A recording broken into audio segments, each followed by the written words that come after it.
Children are so innocent, they don't know about adults molesting them. Their world to them is safe until somebody shows them differently. And then someone comes along and steals their innocence. Mine was stolen in the home. But now, on the streets, they're not safe.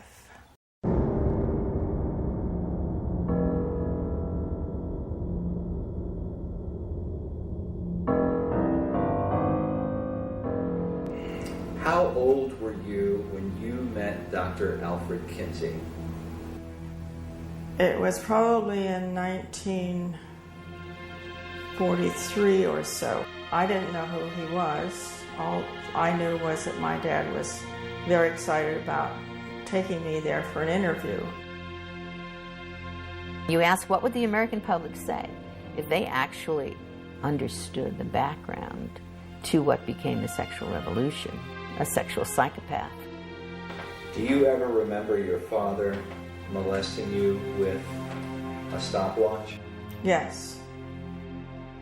If the American public knew that Kinsey worked with a Nazi pedophile and encouraged his rapes of children and possibly even and eventually the murder of this one little girl. You and I are going to be doing some experiments.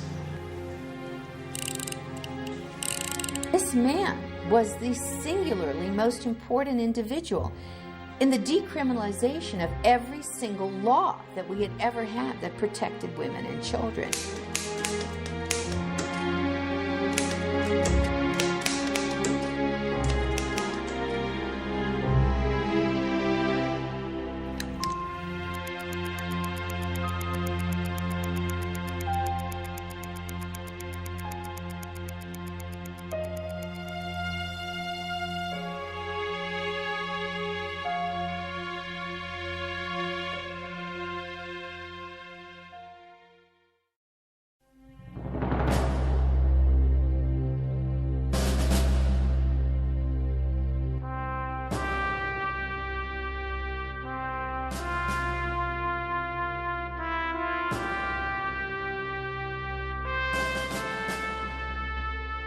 When America was founded, it said that our values were based on the Judeo-Christian teachings of the Bible. Andrew Jackson once said, "That book is the rock on which our republic rests." But through the 20th century, the view of America as a Christian nation has been hotly debated. Whatever we once were, we are no longer a Christian nation. This nation was founded primarily on Christian principles. Which claim should Americans believe? And by what standard do we determine the moral compass for what is right and wrong in our society? George Washington, in his inaugural address of 1789, said, "The propitious smiles of heaven cannot be expected on a nation that disregards the eternal rules of order and right, which heaven itself has ordained." Among our once traditional values was the protection of women and children, once considered a sacred duty among all men. But now, under the guise of so-called liberty, the care of our most vulnerable has been compromised.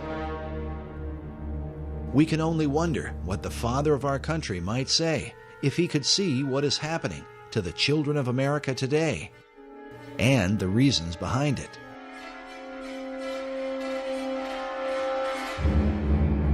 Many of America's children are disappearing. According to the Office of Juvenile Justice, a child goes missing every 40 seconds in the United States. While many of these children are recovered, it is estimated that more than 58,000 of them are abducted by non-family members each year. Parents are continually in fear for their child's safety, even in front of their own home. Predators seem to roam the streets of America like never before, searching for prey to carry out their unthinkable desires. Many of our laws are named after raped and murdered children, whose memories echo through our courts crying for justice. But still, the problem only seems to get worse. And we also see in a lot of these kidnapping and death cases recently by sex offenders that your child can be lost in just an instant. The faces of children who have been lost continue to haunt us as a society, while watching their parents grieve has become part of a national nightmare. Meanwhile, the images of the sex offenders, the men responsible for these horrors, fills us with fear and loathing. And if a child survives their abuse, they often lead troubled lives, haunted by the memory of what they've endured. It is awful. Those kids shouldn't be subjected to this. That's awful. It scars them psychologically forever. It affects their lives. Well, some of the experts say that once a pedophile, always a pedophile, that recidivism is 80 or 90%, if not more. The United States of America has basically become a pedophile's playground. Jessica Lunsford's father, he said, wake up, America. Your child could be next. And sadly, a lot of people want to turn away from the evidence. They want to turn their heads like the proverbial ostrich with its head in the sand because they don't want to face what's going on until they're forced to face it because it becomes their child. Part of the confusion is over why many of our judges send repeat sex offenders back into our neighborhoods, knowing it is simply a matter of time before they strike again. Can the reason be that these same judges are compromised by their own sexual addiction? We know that the judges they're human. They're like everybody else. Cases of judges who are compromised by porn are documented across the country. But the license for such behavior may have been issued in 1970, when Supreme Court Justice William O. Douglas and retired Justice Arthur Goldberg wrote articles for Playboy magazine. But why would an association with a soft porn magazine like Playboy be cause for concern? And how could it pertain to the world of pedophiles? The disturbing answer to this question as our history of this movement unfolds. In 1990, the American Bar Association reported that 80% of convicted child molesters plea bargain and serve no prison time. This statistic undoubtedly put known pedophiles back on the streets in record numbers. But this was a few years prior to the widespread use of the Internet, where the most extreme forms of sexual perversion, and especially child pornography, have become a major factor in conditioning the next generation of sexual predators. In 2006, the law firm of Estee and Bomberger reported that the number of victims of childhood sexual abuse and molestation grows each year. This horrific crime is directly tied to the growth of pornography on the Internet. They went on to say that research reveals that 77% of child molesters of boys and 87% of child molesters of girls admitted imitating the sexual behavior they had seen in pornography they had watched. Basically, people that watch porn act it out. And so with the pedophilia, sure, people are going to see it and they're going to act it out. Because of the huge impact that the porn industry has had, conservative estimates say the highest service revenue on the Internet, over $3 billion a year in income just on Internet porn. And those are very conservative figures. I'm sure they're much higher, with between 500 and 700 new sites coming on a day on the Internet. The increase in child sexual abuse cannot be denied. We are massacring our children. It is a holocaust against our children. I've prosecuted murders, I've prosecuted child molesters. And I'll tell you, I get more up in the air when I was prosecuting about the child molester than the murder. I'm not condoning murder. It's not the right thing to do, but it's over. The person's gone. Sad. But that poor little boy or girl, they're messed up for life. I mean, they're going to be carrying that baggage forever. And we as a society better start addressing that. Researchers argue that America's current problem with sexual predators is the fallout from the sexual revolution, a movement said to be inspired by the late Alfred Kinsey and his famous Kinsey reports, first published in 1948. According to the conservative organization Human Events, the Kinsey Report is listed among the top 10 most harmful books of the 19th and 20th centuries. Number 1 on their list was the Communist Manifesto that inspired the deaths of more than 100 million people in the 20th century alone. Adolf Hitler's Mein Kampf that helped to bring about the Holocaust was listed at number 2, while the quotations from Chairman Mao, who founded Communist China, was number 3. At number 4, as the first American title on the list, was the Kinsey Reports. Sexual behavior in the human male, followed by sexual behavior in the human female, which, when first released, was likened to dropping an atom bomb on American society. In 1989, a report from the National Research Council published a statement that American society can be divided into 2 categories, the pre-Kinsey and post-Kinsey eras. How could one man's influence come to define our culture and produce what some consider the most harmful book in American history? It would find its way into every aspect of our decision-making in our lives. Dr. Judith Reisman is renowned for her expertise on the damaging influence of pornography. She has testified repeatedly before the U.S. Congress. Her research has been used by the FBI and by governments throughout the Western world when determining their policies on obscenity.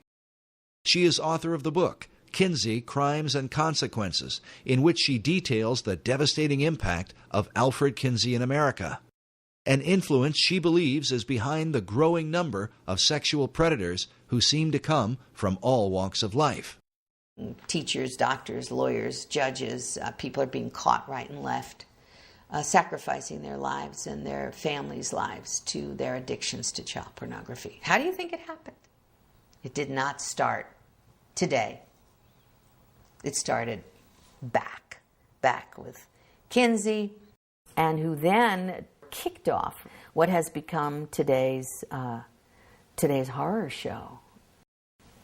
Child sexual abuse, rape, torture. People say, well, you can't track that all to Kinsey. Well, you can track enough of it to make an awfully frightening case. While Dr. Reisman's view may seem extreme, her evidence is disturbing, the results of which are so often reported in our nightly news.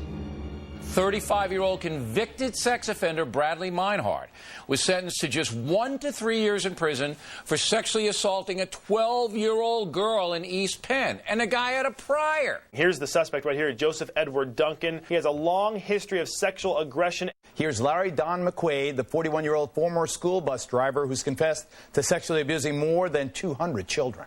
I was able to manipulate parents and children alike, that I was such a nice guy that I wouldn't do something as wrong and disgusting and as that. I consider myself a demon. It's too dangerous for me to be on the street. Should he be released? We tried to protest parole. Unfortunately, as I said, the statute requires his release. I didn't know that the average sex offender, predator, molests 100 children. I mean, that just makes my outrage even more.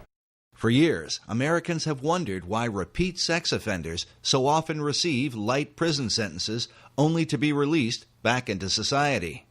According to Dr. Reisman, the answer is Alfred Kinsey. The laws were changed based upon his fraudulent data, and he was directly involved in those changes. Kinsey went state by state. I have his testimony in California in 1949, telling a committee that was about to toughen the sex laws and toughen up about the laws to protect children because there'd been a murder of 2 little girls. He goes to California to testify in 1949 that you should release everybody, that pedophiles and pederasts did not repeat their crimes, that parole was absolutely critical. That would reduce our sex crimes. The committee believes him. They reduce all of our sex crimes. They parole people, and they haven't stopped. When the Kinsey Report was first released, the famous ACLU lawyer, Morris Ernst, wrote that virtually every page of the Kinsey Report touches on the legal code. He told the legal profession that no bar association, law school journal, or lawyers' committee can consider sex laws without the Kinsey study. According to Westlaw, the most widely used legal database, between the years 1982 to 2000, there were approximately 650 citations to Alfred Kinsey. The model penal code that was adopted just after 1955 was based on Kinsey's research. This is a flow chart I put together to describe how the Kinsey research gutted American laws. Through the American Law Institute, ALI, the American Law Institute Model Penal Code, 1955. That was where protections were then removed for women and children from American law system. The U.S. justice system from 1948 to today, that's what this is about. After publishing his reports, Kinsey traveled the country, giving lectures at universities and testifying before lawmakers. He was received as the leading scientific expert in the world on human sexuality. In particular, he discussed laws concerning sex offenders and the education of children. Of children, he said 100% of are orgasmic from birth. Therefore, children can benefit from sex with adults and even incest, which is illegal, so we need to lower the age of consent. He was working toward making everything legal, but that's all right. Children need early explicit school sex education since they're sexual from birth, which was illegal at the time. Now it's everywhere. They need masturbation and hetero and homosexual acts to be taught to them, which was illegal, and now it's being taught. And about parole, Kinsey said that sex offenders rarely repeat sex crimes. Therefore, all sex offenders should be paroled, which is exactly what started to take place. Part of Kinsey's defense of pedophiles was that children were not really harmed by sexual contact with adults. Therefore, it made no sense to incarcerate pedophiles for lengthy prison terms. 1950, Rockefeller funded the American Law Institute Model Penal Code. 1952, a Harvard Law Review called for a code to change our sex laws in accordance with what Kinsey had objectively found. And then in 1955, the code was created and sent out to all legislators in the country via these important people, judge, lawyers, sociologists, lawyers, and so forth. And from there, that went.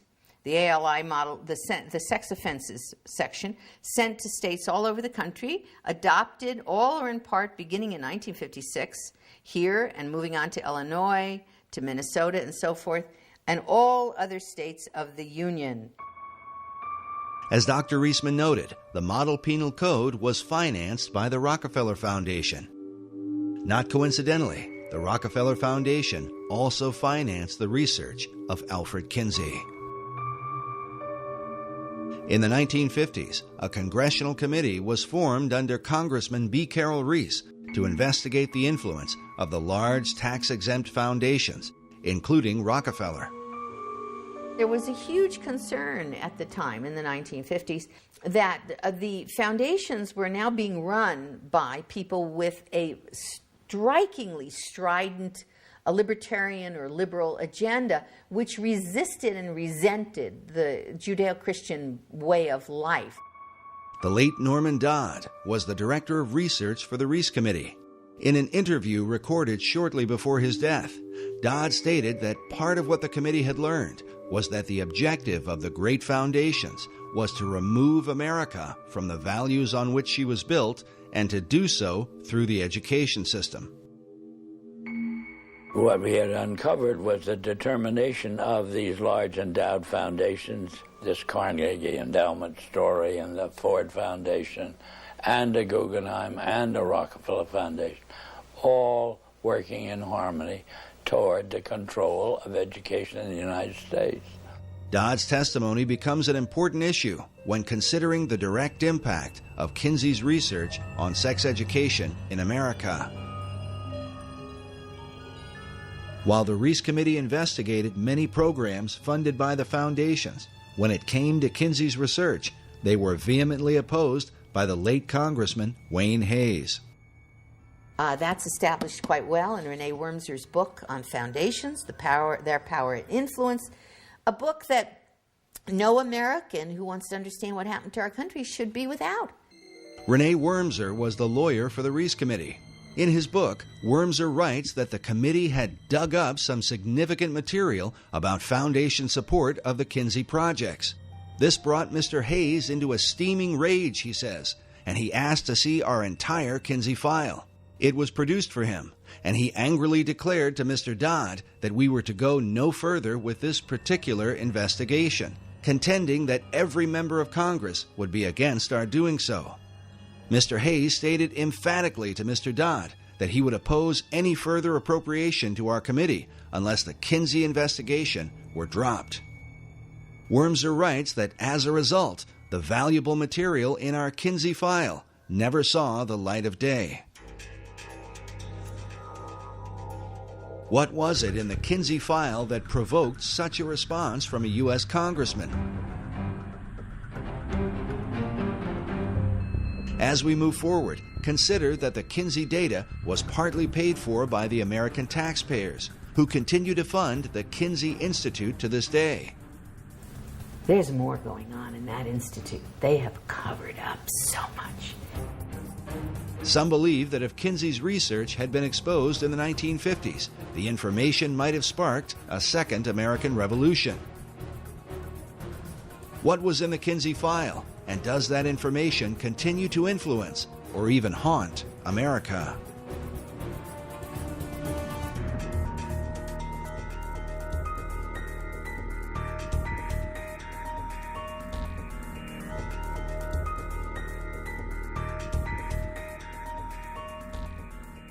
Through the 1930s and 40s, Alfred Kinsey conducted thousands of interviews with both men and women, taking, as he called it, their sexual histories. The purpose of his study was to discover the sexual behavior of the average man and woman in America at the time. Kinsey was a professor at the University of Indiana in Bloomington. Despite his Christian upbringing, he would come to reject the Judeo-Christian belief of his family in favor of Darwinian philosophy, accepting the idea that man is simply a more highly evolved animal. Kinsey, as a zoologist and biologist, considered, rightly, that humans are animals, although lots of people hate to admit that. Kinsey's expertise had been the study of the gall wasp. He spent years collecting and cataloging thousands of them.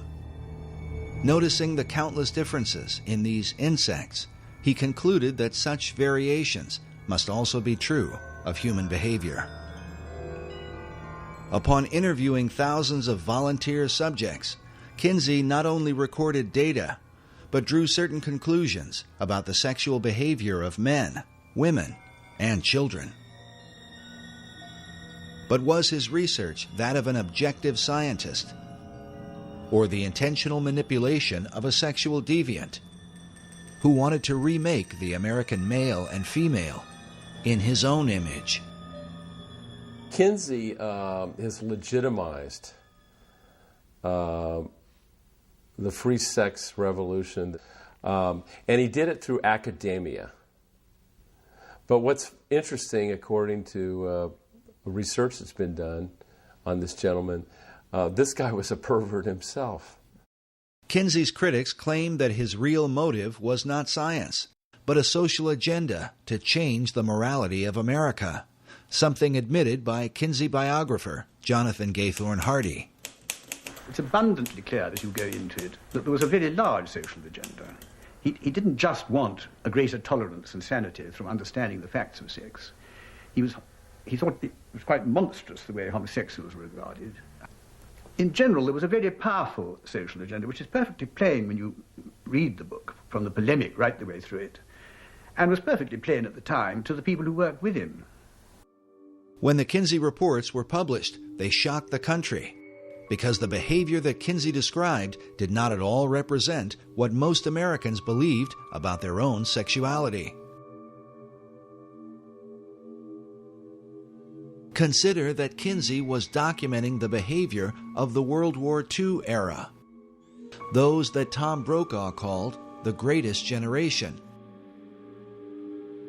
Among Kinsey's more controversial claims is the idea that 10% of American men were fully homosexual for at least 3 years of their life, while 37% of American men had engaged in homosexual contact to the point of orgasm at least once in their lives.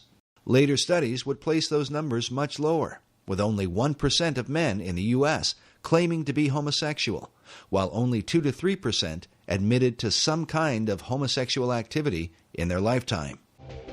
Nevertheless, Kinsey's data was seized upon by men like Harry Hay, who read the Kinsey reports, left his wife and children, and went on to found the gay rights revolution that began in the 1960s. To this day, the gay rights movement is largely based on Kinsey's data. Kinsey also reported high levels of premarital sex, claiming that 69% of American men had visited prostitutes and that 50% of married men were guilty of adultery. Again, a later study done as early as 1960 by Phyllis and Eberhard Kronhausen would find that the levels of sexual promiscuity among males were much lower than Kinsey had reported. According to his fellow researchers, the reason for this dramatic difference is because Kinsey manipulated the data, including men from America's prisons, as part of the regular male population. He wrote that he found 1,300 to 1,400 sex offenders that he used as his normal male population. What? In addition to the convicted sex offenders, Kinsey included regular prisoners who were serving time for other offenses, along with 199 sexual psychopaths, all mixed together as part of the regular male population and presented to the American people as the average American male. In this interview for the documentary titled 1 in 10, listen as Paul Gebhardt, who was one of Kinsey's co-authors and a member of his original team, admits to the high percentage of prisoners and their impact on Kinsey's data.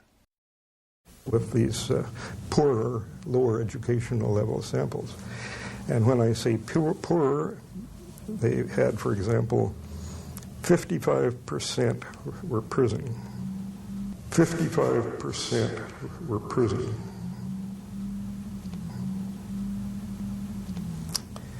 And I think that has a definite effect.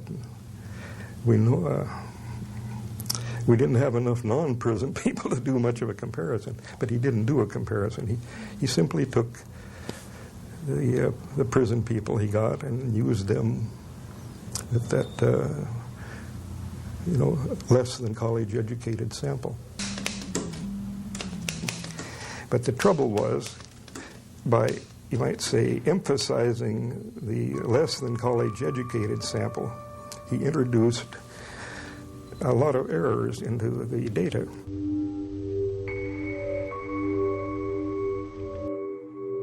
With America's prison population presented as the average male, is it any wonder that laws would be changed to accommodate sexual predators while failing to protect women and children? To create high levels of homosexual activity, Kinsey also went into Chicago's underground, into gay bars and homosexual bathhouses, and incorporated the radically gay population into his regular male data, along with bootleggers, gamblers, male prostitutes, ne'er-do-wells, pimps, thieves, and hold-up men, all this according to his own report. Kinsey used similar tactics to redefine the average American female. They use this picture all the time to try and show the American public that they were interviewing average American women, all right? Except that this was their secretary. Okay, this is a secretary at the Kinsey Institute, and they would always label her as though she was just some average American woman. Sometimes they put Kinsey in the picture interviewing her, and sometimes they put him. And now, after I exposed that in one of my books, the Kinsey Institute has now admitted on its website, they give the name of her so it doesn't look as though they're trying to phony the thing. To create high levels of female promiscuity among American wives, Kinsey redefined married women to include any woman that had lived with a man for at least a year, a broad description that could include prostitutes who had lived with their pimps. In fact, prostitutes were a subculture that Kinsey specifically sought out, mixing them in with the regular female population. As a result, Kinsey's report stated that some 50% of American women engaged in premarital sex, while 26% of married women were supposedly involved in adultery. Kinsey went on to report that an incredible 87% of unmarried women were having abortions, while 25% of married wives were also aborting. It was these high percentages, shocking even by today's standards, that would help to legalize abortion in the years that would follow. For decades, Dr. Judith Reisman has argued against what is often referred to as Kinsey's junk science because of its dramatic and devastating impact on American law and society. Corrections starts to enact all of this into corrections decisions. In the legal profession and law schools, now Kinsey would be taught as part of the legal structure via the American Law Institute Model Penal Code. That ferrets out into the private and public education, becomes our sex education, is in our American Law Review journals. It's found in parole through corrections, state and local, and criminal, civil, family, and juvenile justice. And expert witnesses then from the sex world begin to inform this whole structure. Ladies and gentlemen, we have had a real dirty deal.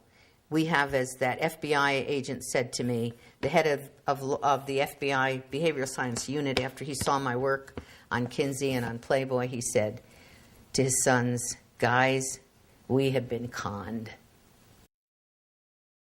Dr. Reisman is not alone in her conclusions, nor was she the first to discover these things.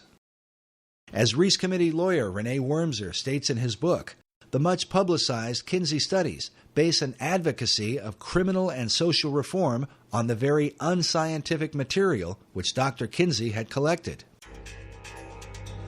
Wormser went on to cite psychiatric historian Albert Deutsch, who said of the Kinsey reports that so startling are its revelations, so contrary to what civilized man has been taught, that they would be unbelievable but for the impressive weight of the scientific agencies backing the survey. Wormser comments saying, "Note how impressive is the word scientific and how false." But he goes on to suggest even more, revealing that, according to the Reese Committee, the postmodern thinking in America today is no mere accident, but has been intentionally created by the elite foundations as part of a greater agenda, one in which the work of Kinsey plays no small part. The Reese Committee wrote that it seems to this committee that there is a strong tendency on the part of many of the social scientists whose research is favored by the major foundations toward the concept that there are no absolutes, that everything, including basic moral law, is subject to change, however fundamental it may have been deemed to be under our Judeo-Christian moral system.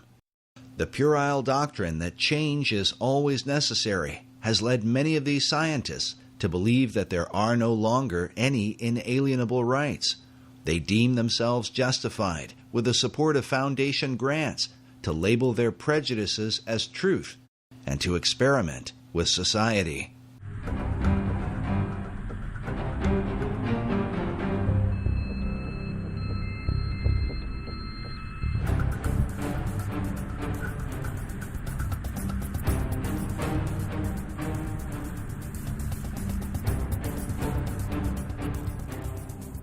By far, the most disturbing evidence against the Kinsey reports is the information pertaining to the sexual behavior of children. This was something noted in the 1950s by Professor Albert Hobbs, who wrote that, according to Kinsey, a child molester may have contributed favorably to a child's later sociosexual development. The child sexual data was more fully exposed by Dr. Judith Reisman in the 1980s, who brought the even more disturbing allegation that Kinsey had trained multiple pedophiles to molest children while using stopwatches to record so-called scientific data. This man, this Kinsey, had been responsible for the rapes and tortures of hundreds, actually it looks like thousands of children. Needless to say, the Kinsey Institute today denies Dr. Reisman's allegations. They maintain that all of the child sexual data came from one man, who just happened to keep detailed scientific records of his encounters with children. This lone pedophile theory was developed by Dr. John Bancroft, who became the director of the Kinsey Institute in 1995. Bancroft not only argued that the data came from just one man, but that Kinsey supposedly only got hold of the information years after this pedophile was finished raping kids. This is contrary to Kinsey's own report, in which he admitted to at least 9 pedophiles from whom he obtained information. But in this 1995 interview on Canadian television, Dr. Bancroft says that Kinsey only referred to 3 or 4 pedophiles, and then insists that in reality it was only 1. When questioned about the obvious inconsistency, Bancroft's argument is that Kinsey simply lied about his research. Listen now as this Canadian journalist seems to get uncomfortable during the interview. Did he make it clear in the report that the conclusions on the sexual capacity of 317 children were based solely on the evidence of one sexual criminal? No, he suggested that it may have been from 3 or 4. I don't think that is a particularly important difference. Kinsey... But isn't that conspicuously misleading? I think he was misleading. I think that he I'm sorry, you don't think he was misleading? Forgive me?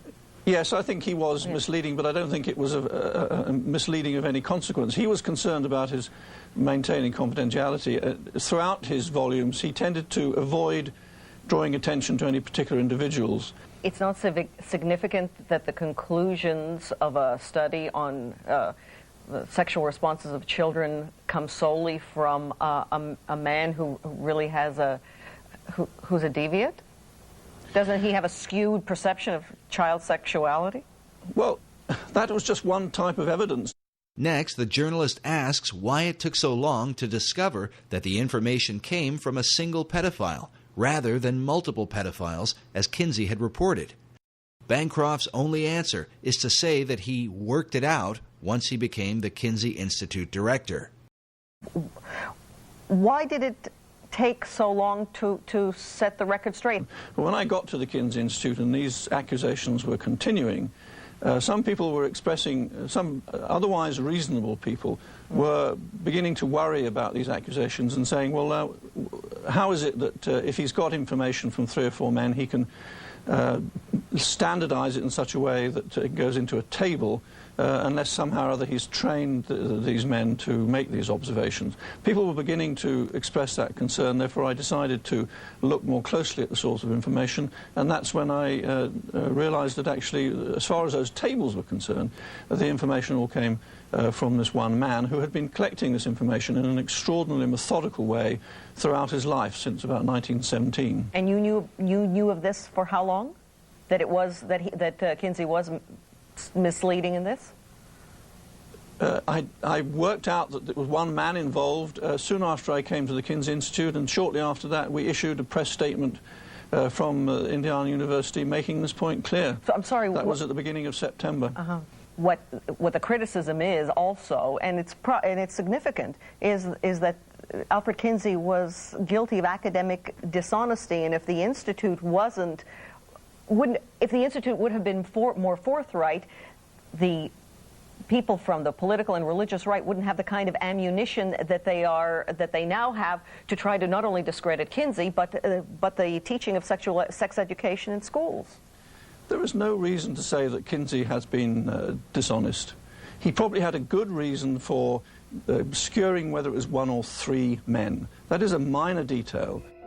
The minor detail of Kinsey's data may have had a major impact on America's children, especially when one considers that now, decades later, 1 in 4 teenage girls are currently infected with some kind of sexually transmitted disease.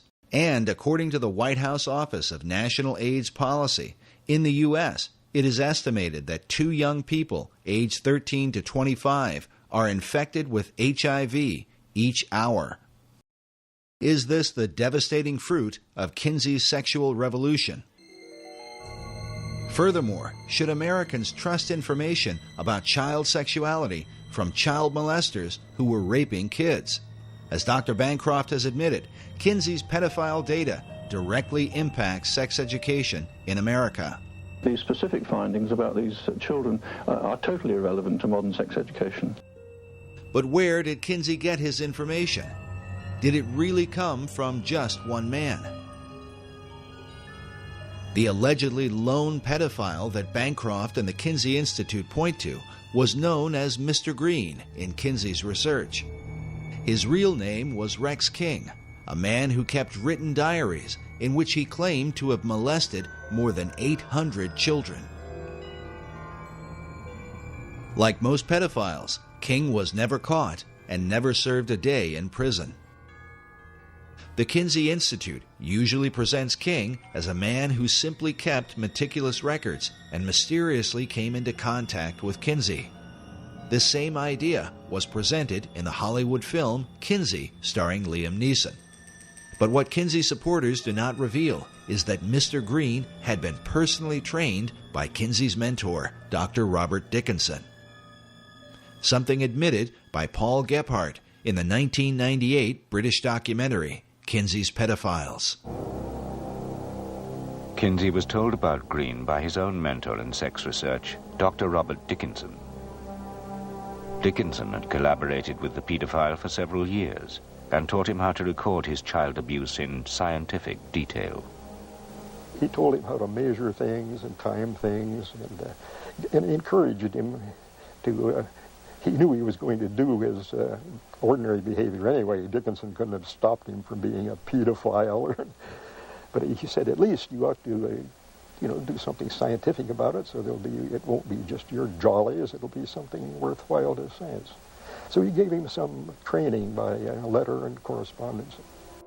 Gephardt has also admitted that Mr. Green's child abuse data played an important role in the Kinsey Report's view of child sexuality.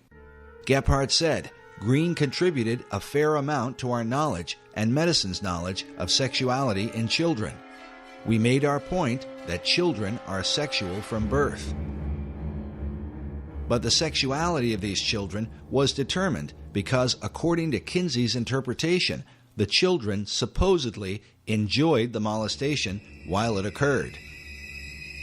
If we're talking here about science, you do not ask a rapist if his rape victim enjoyed the rape, and then translate that to the American public as science. Well, nobody minds being raped. They all enjoy it. We asked these experts, and the experts have told us. The experts were the rapists.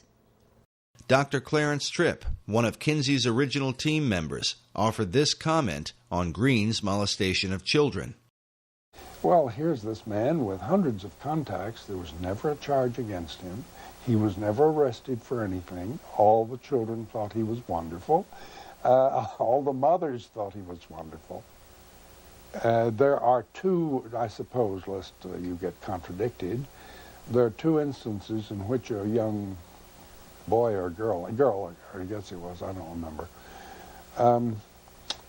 didn't complain. They agreed to the sexual contact, but then they found it very painful and yelled out when it actually took place. This was because they were very young and had small genitalia, and Green was a grown man with enormous genitalia, and there was a fit problem. The idea that the children enjoyed being molested by Mr. Green is shocking enough, but the suggestion becomes even more appalling with the testimony of Jonathan Gaythorne Hardy, a Kinsey biographer who is one of the few people who have been allowed to view Kinsey's private records. Speaking about their practice of keeping files secret, Hardy said, "The Kinsey Institute is nervous people will read the journals. Rex King described having sex with this little girl, this little boy. I think the Kinsey Institute felt right-wing figures would pluck out things. I think they are right to keep them under cover. There are descriptions of King buggering boys nigh on 13 who doesn't enjoy it. I mean, it's quite sort of harsh stuff, some of it." But the most disturbing evidence comes from Kinsey's so-called scientific tables, wherein he describes the sexual responses of young children. When I was reading Kinsey's book in the first place, and I looked at the tables, table 30, 31, 32, 33, 34, and these were tables with ages of children on the left-hand side, and then orgasm in one panel, and timed orgasm, time of orgasm in the next one. In Kinsey's tables 31 through 34, he documented the timed orgasms of children as young as 2 months old, recording their responses down to the 10th of a second. The findings are so extreme that one child, a 4-year-old, is said to have had 26 orgasms within a 24-hour period. For Dr. Reisman, the obvious question was, where did Kinsey get such information?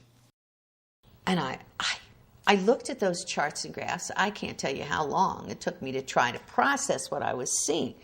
I said, this is the torture of children. At the base of Table 31, Kinsey tells us that the data is based on actual observation of 317 males. Then on page 177 of the male volume, Kinsey writes, orgasm is in our records for a female babe of 4 months. But how would anyone recognize such a response in a young child? Kinsey wrote that among pre-adolescent boys and among younger females, orgasm is not so readily recognized, partly because of the lack of ejaculate. And so I said, what did this man, this Kinsey, call an orgasm? Right? I mean, it's an obvious question, isn't it? I mean, first of all, this was not possible, but second of all, what did he call? Well, I saw he documented it on page 160 and 161 in Kinsey's book, Sexual Behavior in the Human Male. He described specifically what he called an orgasm amongst these children. Kinsey defined orgasm for pre-adolescent children with the following description: a gradual and sometimes prolonged build-up to orgasm, which involves still more violent convulsions of the whole body, heavy breathing, groaning, sobbing, or more violent cries, sometimes with an abundance of tears, especially among younger children. And he said there were 6 categories. He called them 6 categories of orgasm, and he had category 1, 2, 3, 4, 5, and 6. And included in these categories of what he called an orgasm were screaming, writhing in pain, hysterics, especially among younger children. He put that in parentheses, especially among younger children, parentheses. He said that the children had convulsions. Those were his words. He said they fainted. He said they struck the partner. He called it the partner. This is the man who's raping the child. Okay. They struck the partner and tried to get away. And he said that those were all examples for him, of orgasm. Kinsey made it clear that this data was supplied by adult observers, who were defined as pedophiles by Kinsey's own team members, as you will hear later on. Kinsey wrote, some males suffer excruciating pain and may scream. The males in the present group, by which he meant pre-adolescent boys, become similarly hypersensitive before the arrival of actual orgasm, will fight away from the partner, and may make violent attempts to avoid climax, although, he said, they derive definite pleasure from the situation. Kinsey biographer James H. Jones was a 1998 Pulitzer Prize finalist for his biography on Kinsey. In the Yorkshire documentary, Jones had this to say about Kinsey's description of child orgasm. If you read those words, what he's talking about is kids who are screaming, kids who are protesting in every way they can the fact that their bodies, that their persons are being violated.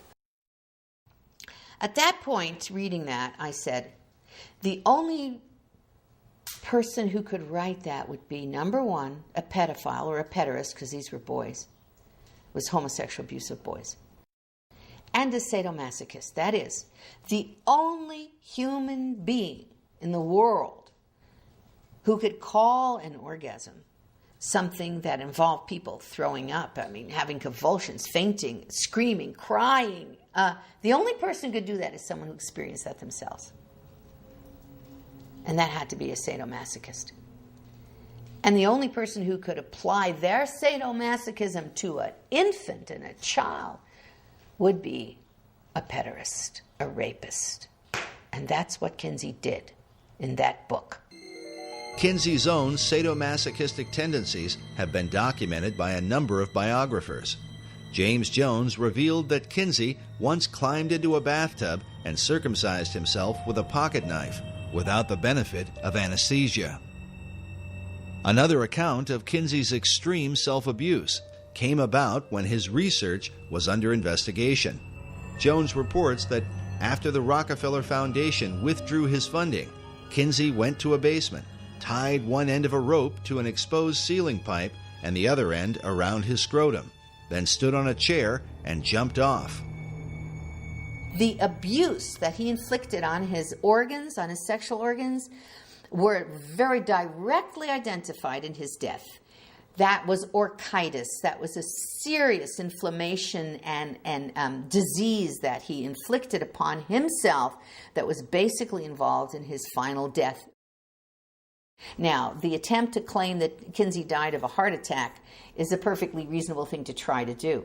It's kind of embarrassing to say that the father of the entire sexual revolution, who has trained all of our sex educators in the United States of America basically, died because he had so abused himself doing the activity that they tell everybody is okay, that he died of this terrible and very painful experience. If Kinsey's abuse had only been inflicted upon himself, his critics might be less likely to accuse him. But his abuse extended to children, the most precious members of our society. In this image, Kinsey seems to take a demented sort of glee in showing these young children a film of two porcupines engaged in a sexual act. He seems oblivious to the confused and even disturbed looks on the faces of these children.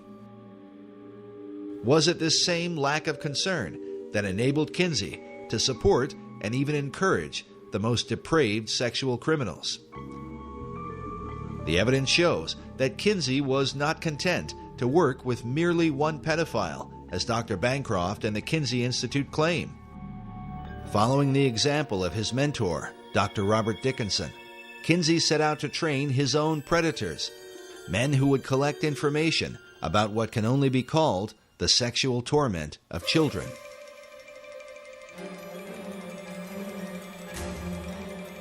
Dr. Clarence Tripp was Kinsey's photographer who filmed and photographed sex scenes in the attic of Kinsey's home in Bloomington, Indiana.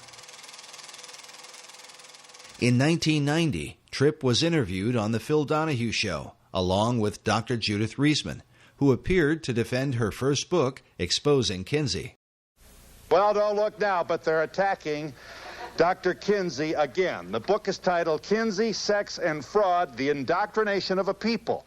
During the show, as Clarence Tripp began to defend Kinsey's research, even Phil Donahue, with his liberal views on sexuality, became uneasy at some of Tripp's bizarre comments about the molestation of children. We should say that you are the author of The Homosexual Matrix, a book which got quite a positive response from... But I want to agree with Reisman on one point.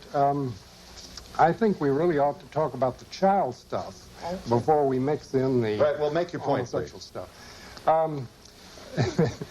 You know, we really shouldn't go too fast there. We want to savor that because it is wonderful. It's so delicious what she says. I want to draw you a picture of the image. The image is that the world-famous sex researchers, or Dr. Kinsey alone, it's not quite clear, are in a room, and they hover over a young child, less than a year old, and with their fingers or a feather, that's not quite clear, they tickle the genitalia and bring this kid to orgasm, who is screaming and hollering and possibly held down by chains. And drugged. It's all too glorious. Well, make your point. I hope that you don't.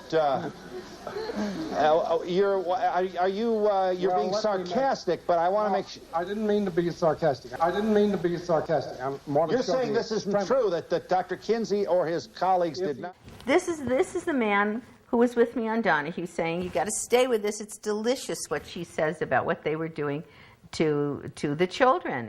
Dr. Reisman refused to go on Donahue unless he would agree to show Kinsey's tables, where the child sex abuse data is presented. Despite knowing about these tables, Donahue repeatedly insisted that no proof existed of child abuse in Kinsey's research. Nevertheless, he did show the data to his audience. Well, we're going to show. There. Now, All right, read now it. what is the point? You what is tell your me point? what is the point. 5 months old. What is it? I can hardly read it. What's next to that?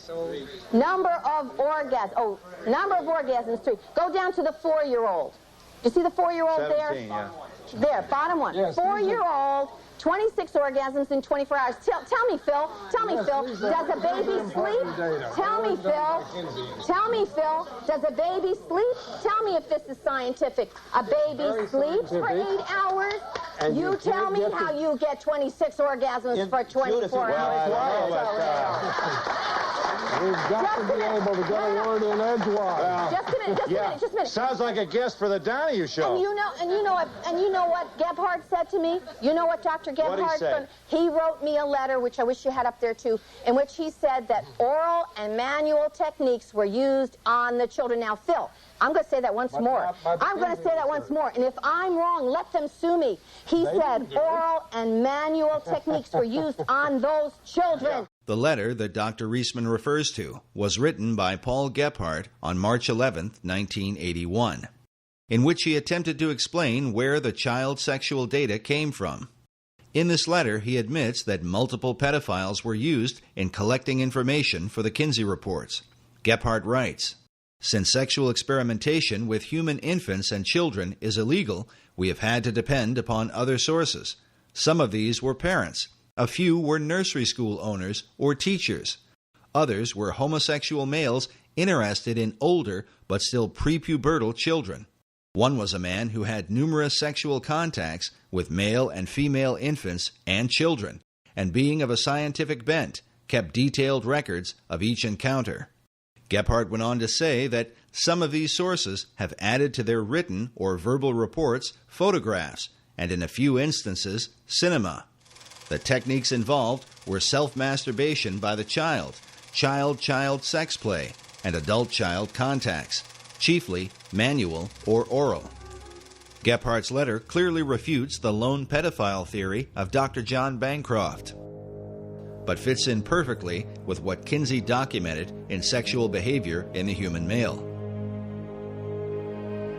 Gephardt's mention that photographs and cinema were sent to Kinsey also explains the discovery made by former Kinsey Institute director June Reinisch in 1984. This was Newsweek in 84 when June Reinisch said, that the Institute encourages visitors and so forth. And she says, what's her name? Reinisch says that she found a collection of child pornography so distasteful to Reinisch personally, she couldn't bear to look at it, all right? Now, she's not asking where that child pornography came from, right? But some of it was... Now, she found this at the Kinsey At the Kinsey Institute, yes. Yeah, at the Kinsey Institute. And John Bancroft, who wrote about Kinsey and supported Kinsey for years before he was hired as the head of the Kinsey Institute, right? Who was supposed to be an expert on Kinsey, which was why he was hired by the Kinsey Institute, now suddenly claims that everybody knew all along that these children were being raped by one pedophile. Well, he's the expert on Kinsey. Why didn't he ever write about it before he got hired? Why did he have to go into the Kinsey Institute to look into it if it's all laying out there? He knew that it wasn't a couple of pedophiles, which he said at one point. It wasn't one pedophile, which he said at another point. Kinsey said it was 9 pedophiles. That's what he wrote. And it certainly would have been at least 9, because we now know from Yorkshire Television that Kinsey was working with a group of pedophiles. There was also a pedophile organization in this country. They cooperated with us, and some of them who were not, of course, not incarcerated, they came and gave us information. Dr. Reisman believes the pedophile organization mentioned by Gebhardt may have been the nucleus for what would become NAMBLA, the North American Man-Boy Love Association. While child molestation is a crime in any circumstance, the members of NAMBLA claim that their intentions are out of love for the children they molest. Yet this cover of a NAMBLA bulletin, which they called their back-to-school issue, paints quite a different picture. It shows a frightened boy cornered by two adult men who are about to force him into sexual contact, and is more consistent with the information found in the Kinsey reports that children are in fact being raped and tormented by the pedophiles who prey upon them. To this day, NAMBLA looks to Alfred Kinsey as their inspiration, saying that gay liberationists in general, and boy lovers in particular, should know Kinsey's work and hold it dear. Implicit in Kinsey is the struggle we fight today. Well, there's a huge connection between Alfred Kinsey and NAMBLA. In fact, NAMBLA has relied upon Kinsey's research for years. Kinsey tried to make pedophilia seem acceptable. Kinsey's argument was that it was society's reaction to pedophiles that caused the real trauma of child molestation. Members of NAMBLA will often refer to this quote from Sexual Behavior in the Human Female, where Kinsey wrote that when children are constantly warned by parents and teachers against contacts with adults, they are ready to become hysterical as soon as any older person approaches, or stops and speaks to them in the street, or fondles them.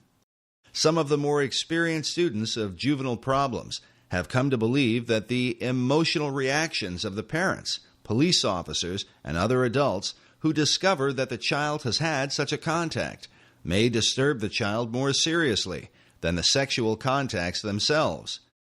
The current hysteria over sex offenders may very well have serious effects on the ability of many of these children to work out sexual adjustments some years later. In Kinsey's view, a lot of sex crime was really not crime at all. He seemed to worship sexual experience. I mean, he had a 24/7 obsession with sex long before he attained the position at Indiana University. So for him, all forms of sexual experience, to one degree or another, could have merit that were outside the pale of traditional morality. Many researchers have come to believe that it was this philosophy that allowed Kinsey and his team to communicate with active child molesters and even train them to record their abuse in a scientific manner. While the Kinsey Institute continues to deny this, further evidence is found from the testimony of Dr. Clarence Tripp on The Phil Donahue Show.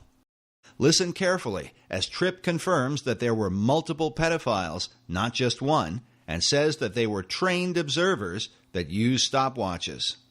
I'm going to say that once more, and if I'm wrong, let them sue me. He said oral and manual techniques were used on those children. Yeah, what American is going to defend that? How does C.A. Tripp respond to that? She's talking about data that came from pedophiles, that he would listen to only pedophiles who were very careful, used stopwatches, knew how to record their things, did careful surveys. And these she resents very much, but they're very important. So he interviewed people who were known criminals. I assume, were they in prison at the time? Oh, certainly not. But they were, in her sense, criminals because they were pedophiles. But they were trained Oh, in her trained sense, observers. they were criminals because they were pedophiles. They're raping children and they're not criminals. You're going to defend Nobody that. was raping children. What they were do you doing... call sexually, manually, and orally abusing a baby, and you're a bloody pedophile? We also have an interview that was a phone interview that I have a copy of. It's in my book, between Gebhard and Dr. Muir, who was my editor, in which Gebhard admits that they told the pedophiles to use stopwatches. The interview Dr. Reisman refers to took place on November 2nd, 1992, between Dr. Gordon Muir and Paul Gebhard. Dr. Muir also appeared on The Donahue Show as the editor of the book, Kinsey, Sex, and Fraud. On the show, he confronted Clarence Tripp. And you're telling me that Kinsey came across in an interview sample of 5,300 people, he found pedophiles who had stopwatches, just happened to have stopwatches, just happened to have all that data handy? Some 2 years later, in a phone interview, Dr. Muir would pursue a similar line of questioning with Paul Gebhard, one of the original co-authors of the Kinsey Reports, who succeeded Alfred Kinsey as the original director of the Kinsey Institute. Listen carefully how Gebhard admits that there were multiple pedophiles that he and Kinsey worked with, how they actually encouraged some of the adults to molest children, and that it was at the instruction of Kinsey and his team that they used stopwatches. Table 32. Yeah, the table's all right, but these all were done with stopwatches necessarily. It says below table 32, the legend says duration of stimulation before climax. Observations timed with second hand or stopwatch. So second hand or stopwatch.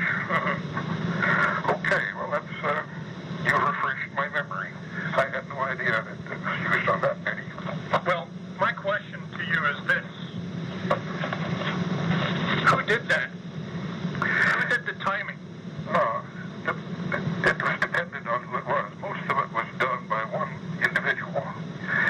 A man with some scientific training, but not a known scientist. The other cases were done by parents at our suggestion. And let's see, then there were some that were done by nursery school personnel. Was that at your suggestion too? Yes. When these people would report to us, they saw childhood sexual activity. We asked them to watch it and take notes, and if possible, time it and report back to us.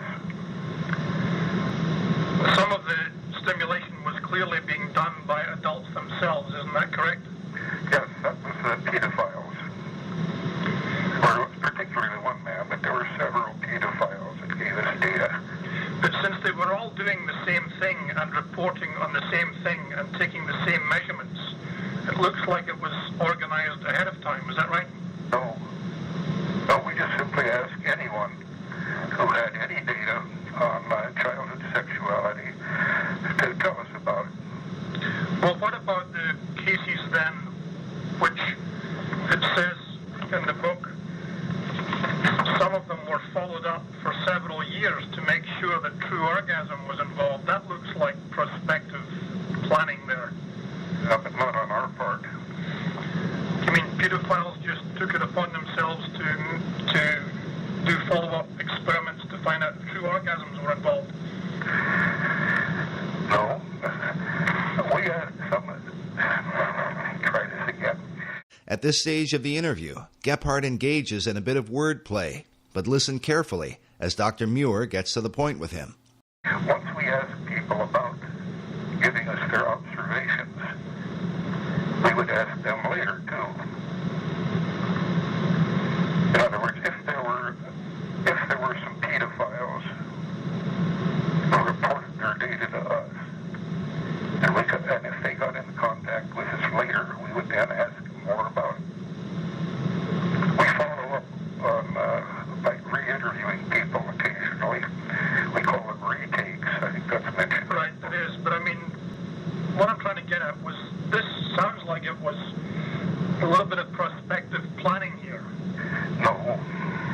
We did not plan and organize any Masters and Johnson-type experiments with children, period. Never did. So, do pedophiles normally go around with stopwatches? They do if we tell them that we're interested in it, that this isn't a plan on our part. They do if we tell them that we're interested in it.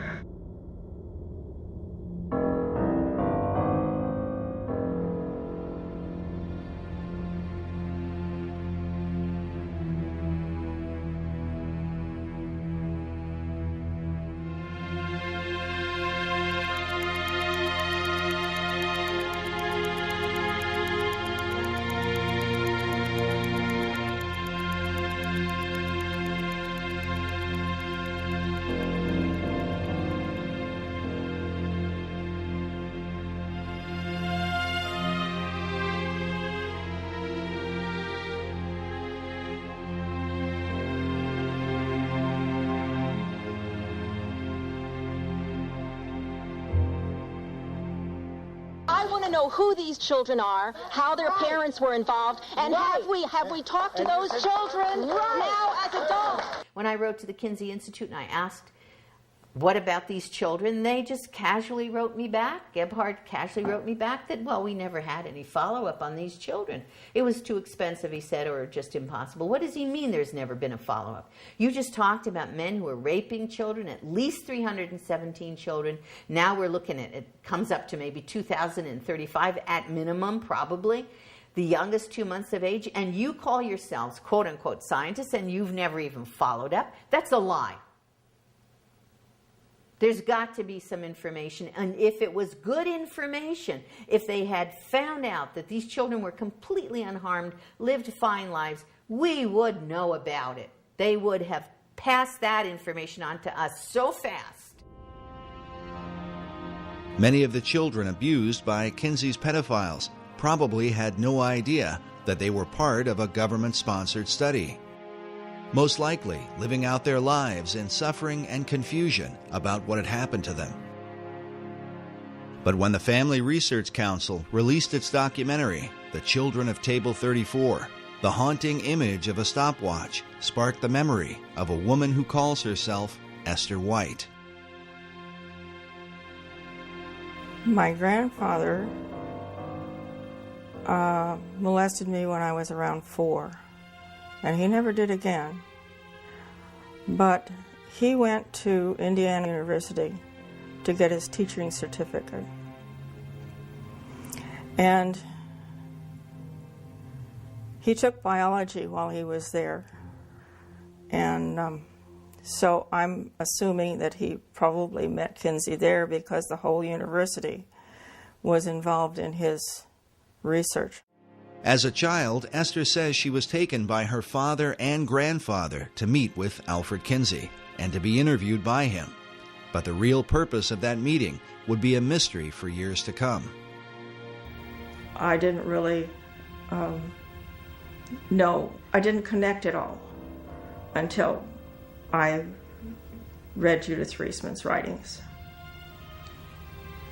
Especially when it came to the video that she did where they showed a stopwatch. And that was the key. I realized, yes, that was what was going on. Now in her 70s, her desire is to remain as anonymous as possible out of consideration for her family. Esther White is her assumed name. How old were you when you met Dr. Alfred Kinsey? It was probably in 1943 or so, 43 or 44. I was born in 34. My father was very excited about taking me there to meet Dr. Kinsey. I didn't know who he was. All I knew was that my dad was very excited about taking me there for an interview. And he was instructing me that I was to be very nice to this man and answer him. He told me they would ask me about my family and whether I loved my family and so forth. So when we got there, it was at my grandfather's and great-grandmother's house. And Mr. Kinsey and his 2 colleagues were late in getting there because it was wintertime. And he was doing a seminar at Ohio State University. This was in Columbus, Ohio. And when he came, he was in very much of a rush because they were so late. And he kneeled down in front of me and asked me questions about whether I loved my daddy, whether I loved my family. And of course I said yes, because I did. I loved my family. And the interview was very short. There was a man with him that had a clipboard who was taking down my answers to the questions. I can't remember all the questions he asked, but it was probably a 5 or 10 minute interview. And just before they left, my grandfather said, "What about the check?" And he says, "Oh, yes, I almost forgot." Who said that, Kinsey? Kinsey said that. And so my grandfather took a check from him, and Kinsey said, "I made it out to both of you because I didn't know which one was going to get the money." The disturbing implication is that Alfred Kinsey used taxpayer money via the Rockefeller Foundation to finance pedophiles who were actively molesting children. Why would he pay them? For what? At the time, I didn't know for what. Many years later, I found out that my dad had actually helped Alfred Kinsey do research for his book. Esther's own father had been molesting her for years and sending information to the Kinsey Institute. When Kinsey's book, Sexual Behavior in the Human Male, was released, her father showed her a copy and boasted that he had helped to write it. At the time, she did not know what he meant. He gave me a copy of the book in 1947, but it was a pre-edition signed by somebody, autographed by somebody, and I don't remember who, but my father gave me the book and said that he helped Alfred Kinsey research on the book, and that it was going to change the way the world looked at sexuality. How old were you when your father first began to molest you? I was probably around 6, maybe 7. I couldn't tell you exactly. Do you ever remember your father molesting you with a stopwatch? Yes.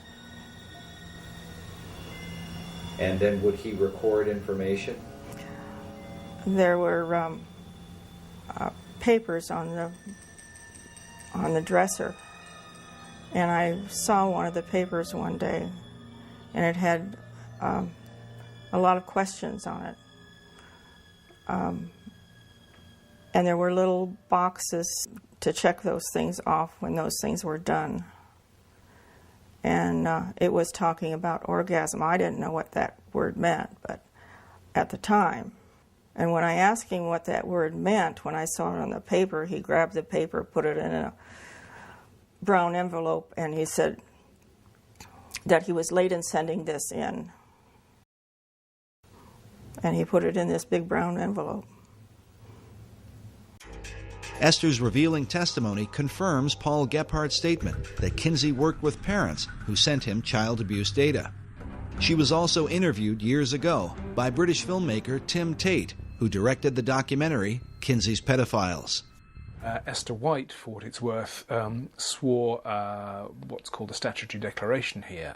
She swore on oath that the information she gave was true and to the best of her recollection, and so did her mother. We asked Esther to give us her opinion about the Kinseyan philosophy that children are sexual from birth. Children are not sexual from birth. They are obedient to whomever is over them. In my case, it was my father. You honored your mother and your father. You obeyed what they said. You did what they said. That's the reason I was silent for so many years. I was told not to tell my mother that this was normal, and all the other little girls and boys were doing this too. So this was not a rare thing at all. They just didn't talk about it. So I was made to believe that I was sexual, but I wasn't. I hated it. I cried, I had convulsions, but that was totally ignored. She's heartbroken about the life that she lived because of her abuse at the hands of her father and grandfather, who were working for Kinsey and sending material to him. There are others out there like that.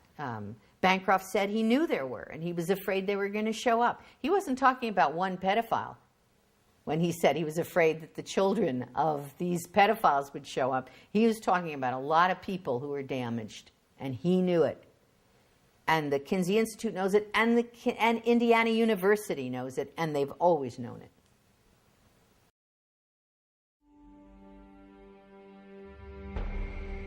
Kinsey would have done business with the devil if it helped the research, and this is true.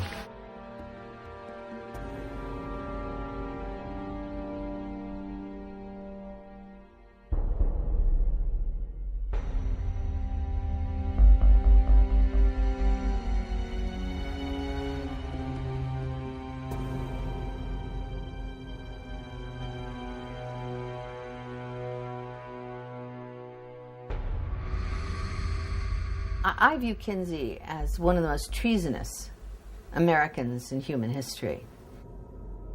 The charge of treason might sound a bit extreme, but the evidence shows that Kinsey's desire to document the most depraved sexual behavior led him to work with a man who seemed to personify evil itself, a Nazi pedophile named Dr. Fritz von Balusek. Dr. von Balusek was a Nazi officer, Gestapo member of the Gestapo, one of the original Nazis, by the way, joined the party very early. He was in charge of a Polish town, and he was a pedophile. Years after the war, von Balusek was arrested and put on trial for the murder of a 10-year-old girl who had been found naked and throttled on a piece of wasteland. The German authorities suspected von Balusek of the crime because the same girl had been listed among several hundred children he had raped, the details of which he had recorded in his pseudo-scientific diaries.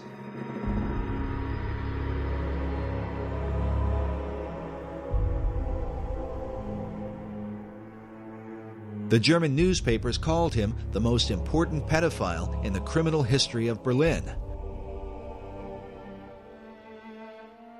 During the war, von Balusek used his authority as a Nazi officer to fulfill his pedophile desires.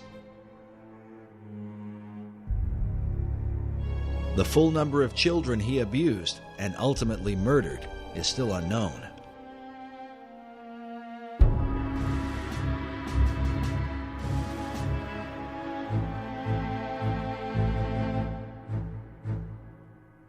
When he was arrested for rape of many children, but also possible murder of a little girl, all of the German newspapers spoke about this on the headlines.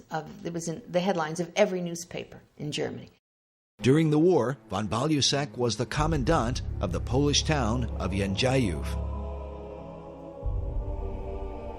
There he threatened the children with certain death if they refused his sexual desires. What he recorded in his diaries of how he treated these children was so criminal that during his trial, the judge cried out, quote, "This is no longer human."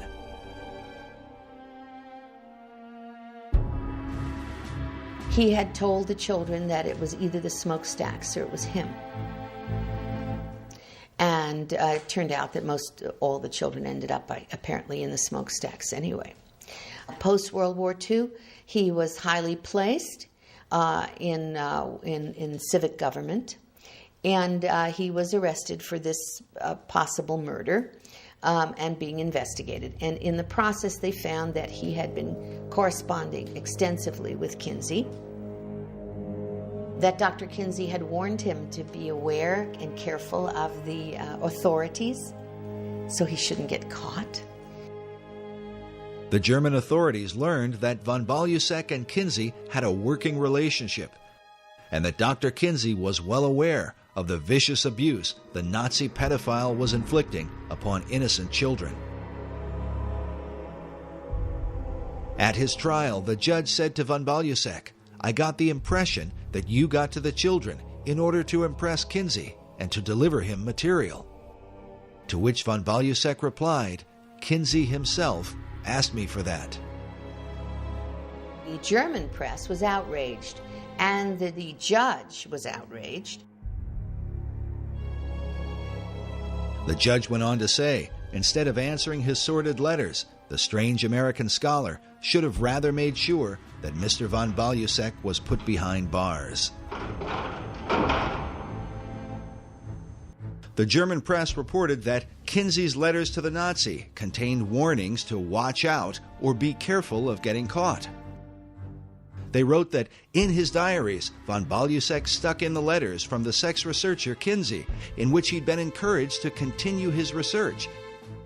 He had also started relationships to expand his researches. One shivers to think of the lengths he went to.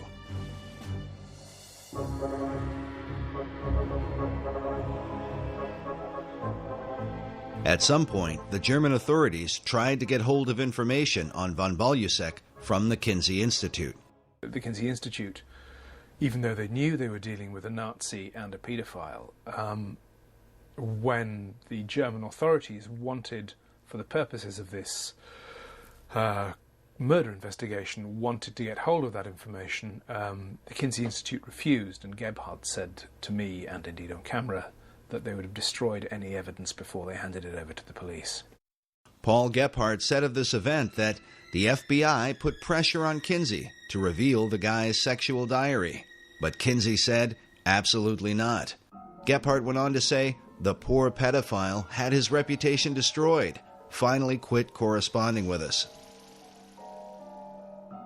While German media documented the story heavily, the American press, under the powerful influence of the Tax Exempt Foundations, gave almost no attention to the story, even though Kinsey's research, which had turned the country upside down, was almost certainly based in part on the sexual abuse done by a Nazi pedophile during the Second World War.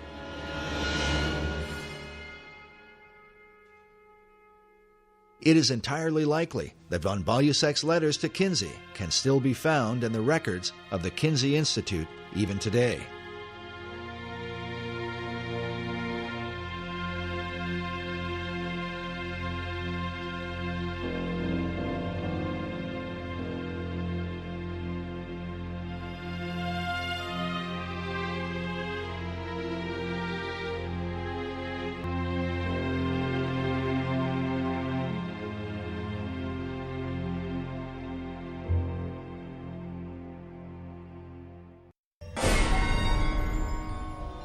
Kinsey's willingness to work with the devil at one point seemed to take on a very literal meaning. One of the interesting things I found several years ago in researching the Satanist Aleister Crowley was the influence that he has had on so many people here in the United States of America. And one of the men that he had influenced was Alfred Kinsey.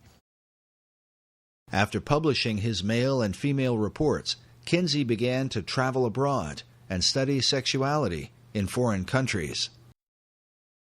In his book, Kinsey co-author Wardell Pomeroy wrote that Kinsey went looking for a prized item, the diaries of Aleister Crowley.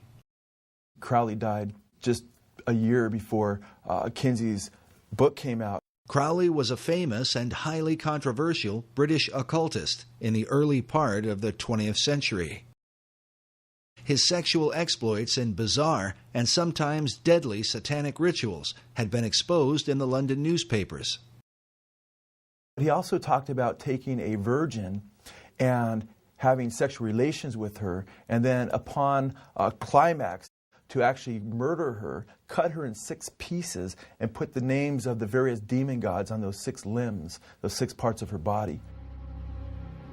Taking the name for the Antichrist in the Bible, Crowley called himself the Beast 666. His famous saying was, "Do what thou wilt shall be the whole of the law," by which he justified all forms of immorality. Crowley had a sex temple and had practiced group sex and orgies and what have you, and so-called sex magic. Crowley was into pedophilia. He was into justifying his pedophilia. In fact, he had said, "Let me seduce the boys of England." He wanted to seduce them, and then he starts talking about sodomy and it should be acceptable. So, it was quite shocking, especially back then. Pomeroy wrote that Crowley was called by Lord Douglas the wickedest man who ever lived, and his sexual history alone was enough to earn him the title he gloried in, the Beast. Crowley kept a diary up to his death.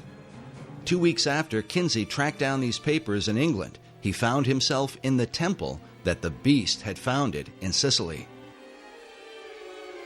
Kinsey is pictured here inside Crowley's temple, known as the Abbey Thelema, where he performed his satanic rituals.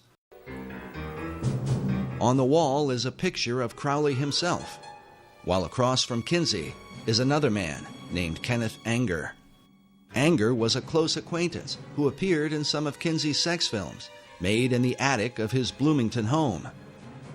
As an avant-garde filmmaker, Anger was deeply involved in the occult.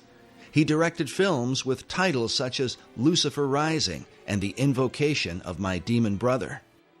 Kenneth Anger is a co-founder of Anton LaVey's Church of Satan, and Kenneth Anger also was, had a penchant for younger men, for sure. Bobby Beausoleil was his live-in boyfriend. That's the same Bobby Beausoleil that committed the first murder, killing Hinman for Charles Manson.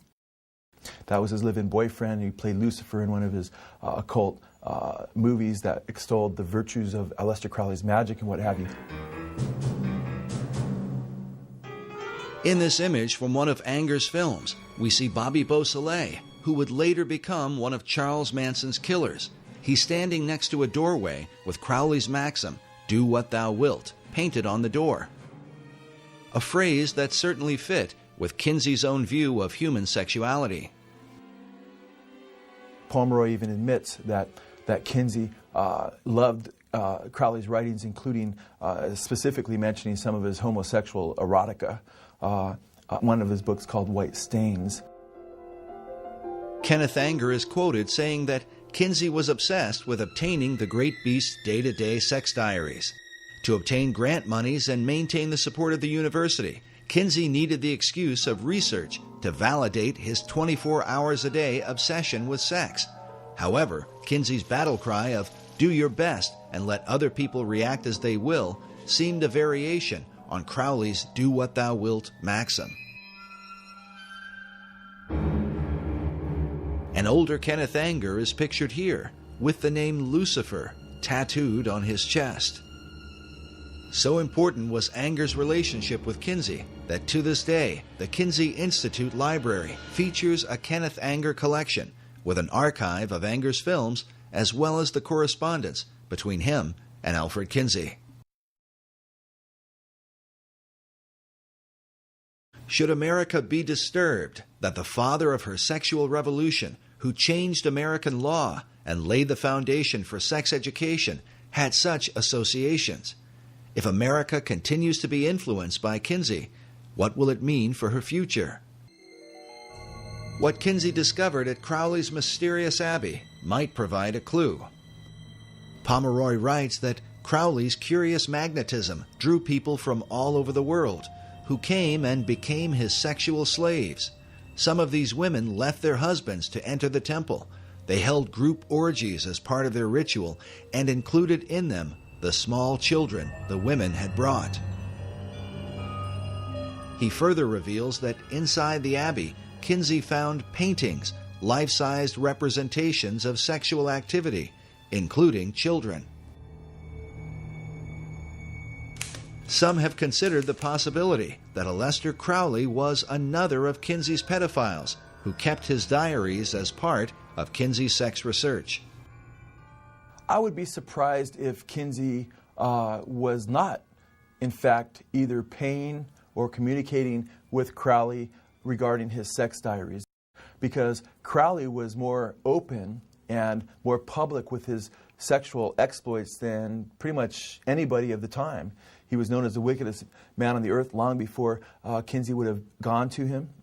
He was far more accessible than, say, a Nazi officer in Germany to Kinsey, and as ugly as Crowley was to so many people, he wasn't nearly as known, or there wasn't the reputation that there was with the Nazis. And at the same time, Crowley could have used the money in the 1940s. He had, he wasn't as rich as he was. He had spent a lot of his money, so he would have been more open to that. And then to see that Kinsey was actually reading Crowley's stuff, we know that from Pomeroy. And it would be hard to believe that he wasn't already working with Crowley.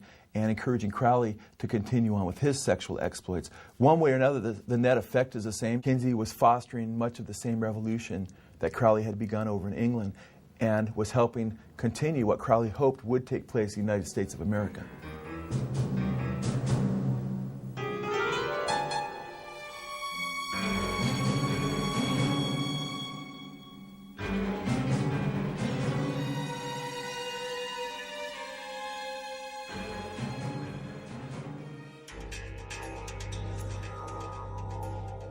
Mass media seems to have always been on the side of Kinsey and his philosophy. A philosophy carried out by Hugh Hefner in 1953 when he launched Playboy magazine. That same year, Kinsey released his K-Bomb, Sexual Behavior in the Human Female, the second book in his report on human sexuality. Hefner made an immediate association between his soft porn magazine and Kinsey's research. I referred to it in the first introduction to the first issue and called it the other great book that was coming out in 1953.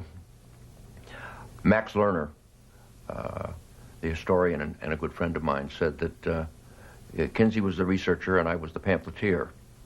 And it's an interesting way of looking at it. I certainly do think that in a very real way, the sexual revolution began in 1953, with the second book and the beginning of Playboy. Hugh Hefner had been under the influence of Kinseyan philosophy since the release of the male volume in 1948. He had even written about it in a college publication years before he started Playboy magazine.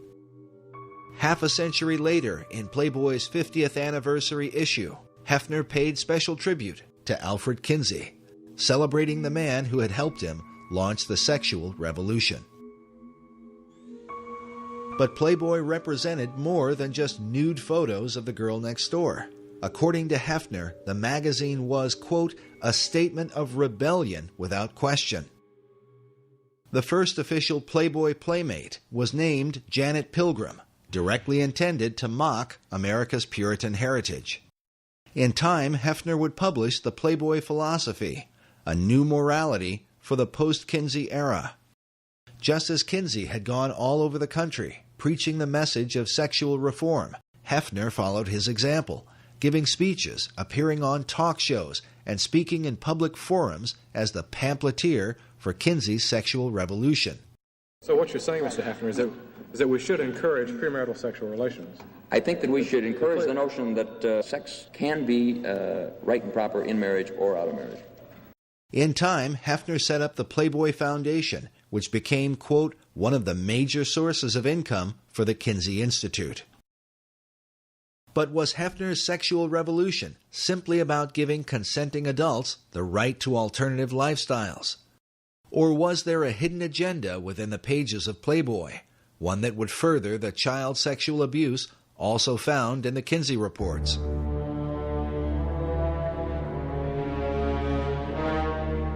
In 1983, Dr. Judith Reisman was appointed by the Juvenile Division of the Department of Justice to investigate the images in Playboy, along with Penthouse and Hustler magazines.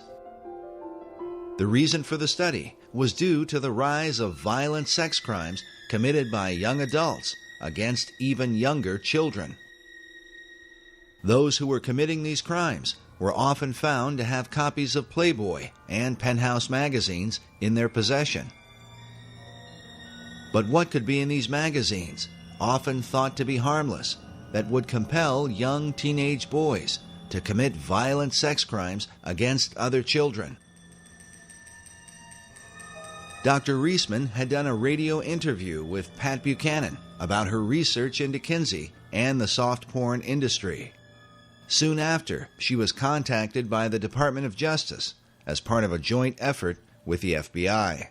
I got a call from the Department of Justice when they heard me on the Buchanan program, and I was saying, you're going to have an increase in sexual crimes by children against children and by adults against children. You cannot do the kind of programming of people's brains, minds, memories, and bodies. The connection between the brain goes all the way down from the retina all the way down the central nervous system and into the genitals, you can't show people those kinds of pictures and arouse them in that way and not think that they're going to act out either positively on somebody who agrees or negatively on somebody who doesn't agree.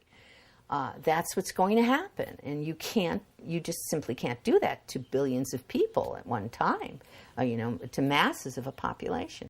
In her Department of Justice study, Dr. Reisman revealed that from 1953 to 1982, Playboy and eventually Penthouse and Hustler magazines had published approximately 9,000 images of children involved in sexual scenarios, an average of about 8 to 9 images per issue. And I showed the development of the child in those images, in cartoons, in photographs, and the use of the child as a sexual object by the observer, by the viewer.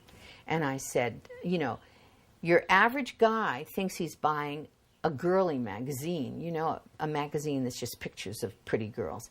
And he has no idea that the messages that are being pumped into him, neurophysiologically, if you will, all the way down and through his system, include images of sexual assault of children. And he, as the viewer, becomes the predator. That's just the way the human brain works. The following are images from Dr. Reisman's presentation at the FBI Training Center in Quantico. Please understand, the most severe images we are unable to show you. Dr. Reisman demonstrates how the cartoon imagery of children progressed into real-life images, either of children or of legal-aged women who were made to look like obviously underage girls. Over time, the scenarios suggested greater degrees of sexual aggression and violence, including murder.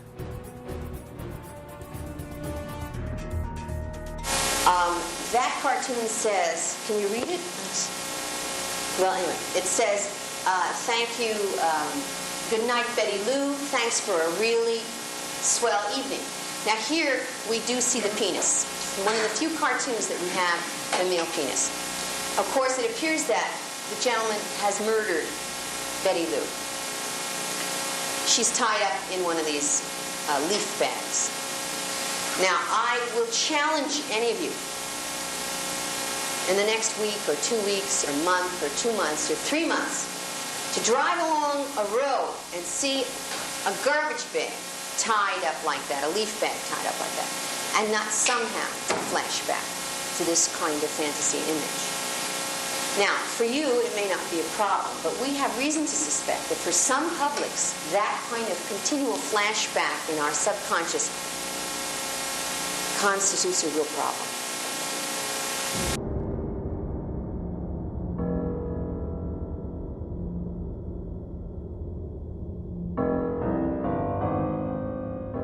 Dr. Reisman believes that millions of American men have been conditioned for decades by such imagery, often struggling with an addiction that they don't understand and cannot escape. The addiction to porn has now been handed down to America's children, giving their young minds a perverse view of reality and of the relationships between men and women.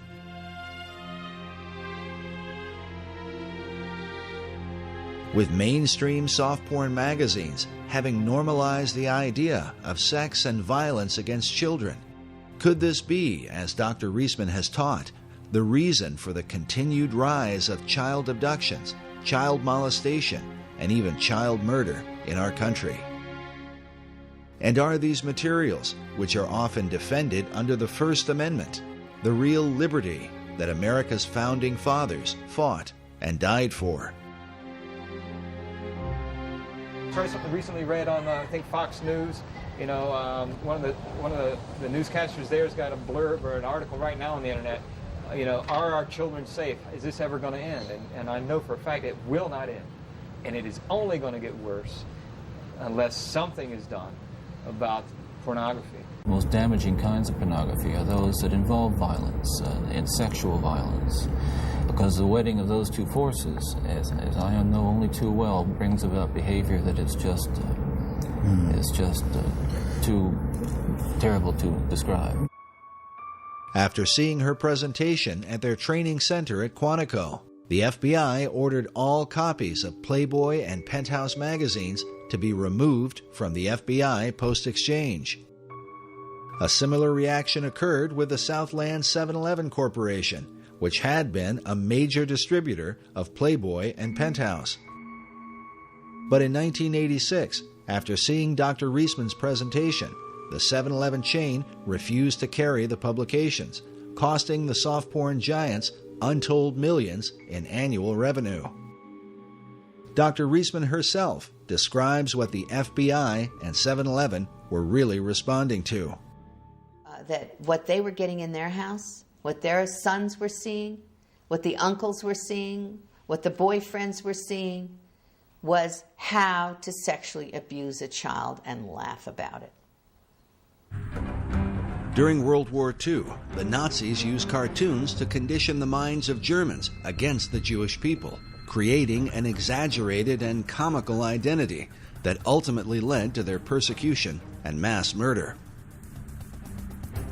Dr. Reisman believes a similar kind of conditioning has happened through the use of cartoon imagery that depict the rape and abuse of children. Children are being sexually assaulted, they're being trampled on, they're being kidnapped, they're being murdered. And I have all of those kinds of cartoons. Some of the following cartoons are disturbing, such as this image from Playboy of an infant child masturbating with a title that reads, "Getting Off." Not surprisingly, the cartoon supports the Kinseyan view that children are sexual from birth.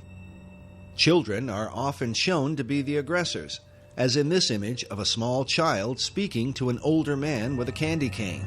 The caption reads, "No thank you, nice man. I don't want to go for a ride in your car. Why don't we just go up to my place and BALL?" This image from Penthouse has 3 young girls in conversation. The one with the candy cane says, "Yeah, and he gives you one of these just for straight sex, no deviations." This Playboy image is of a young girl putting her dress back on. She says to the older man in the bathrobe, "You call that being molested?" In this scene, a young girl is in bed with an older man. On the phone she says, "Hello, Mommy. I met this nice political leader from the moral majority on Capitol Hill." Incest is another prominent theme of the magazines. This Playboy image shows a young girl in bed with an obviously older man. The caption reads, "Everything's fine, Mama. Uncle William and I are playing a game called Consequences." This cartoon from Hustler magazine is of a father molesting his high school daughter. She says, "Daddy, not only is what you're doing illegal, it's being done badly." Many scenarios involve characters that most children recognize, such as Santa Claus and the Wizard of Oz characters, in which Dorothy is either raped or molested by her companions.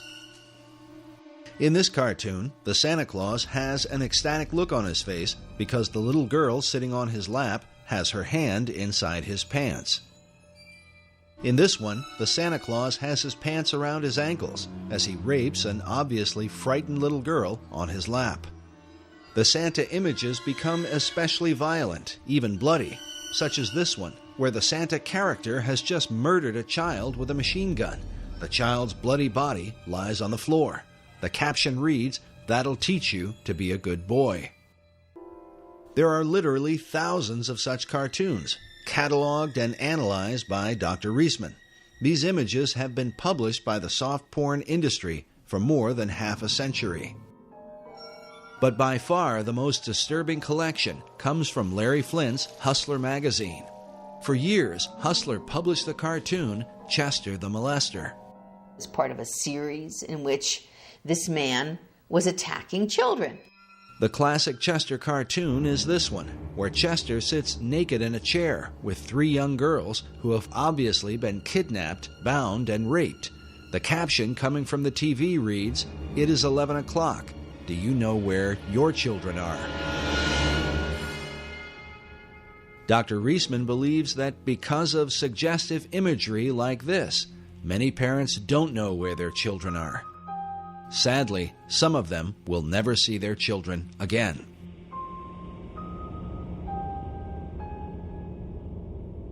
Chester the Molester was the invention of Hustler's head cartoonist, Dwayne Tinsley, shown here in the 1985 documentary, Rated X, where he explains the character of Chester.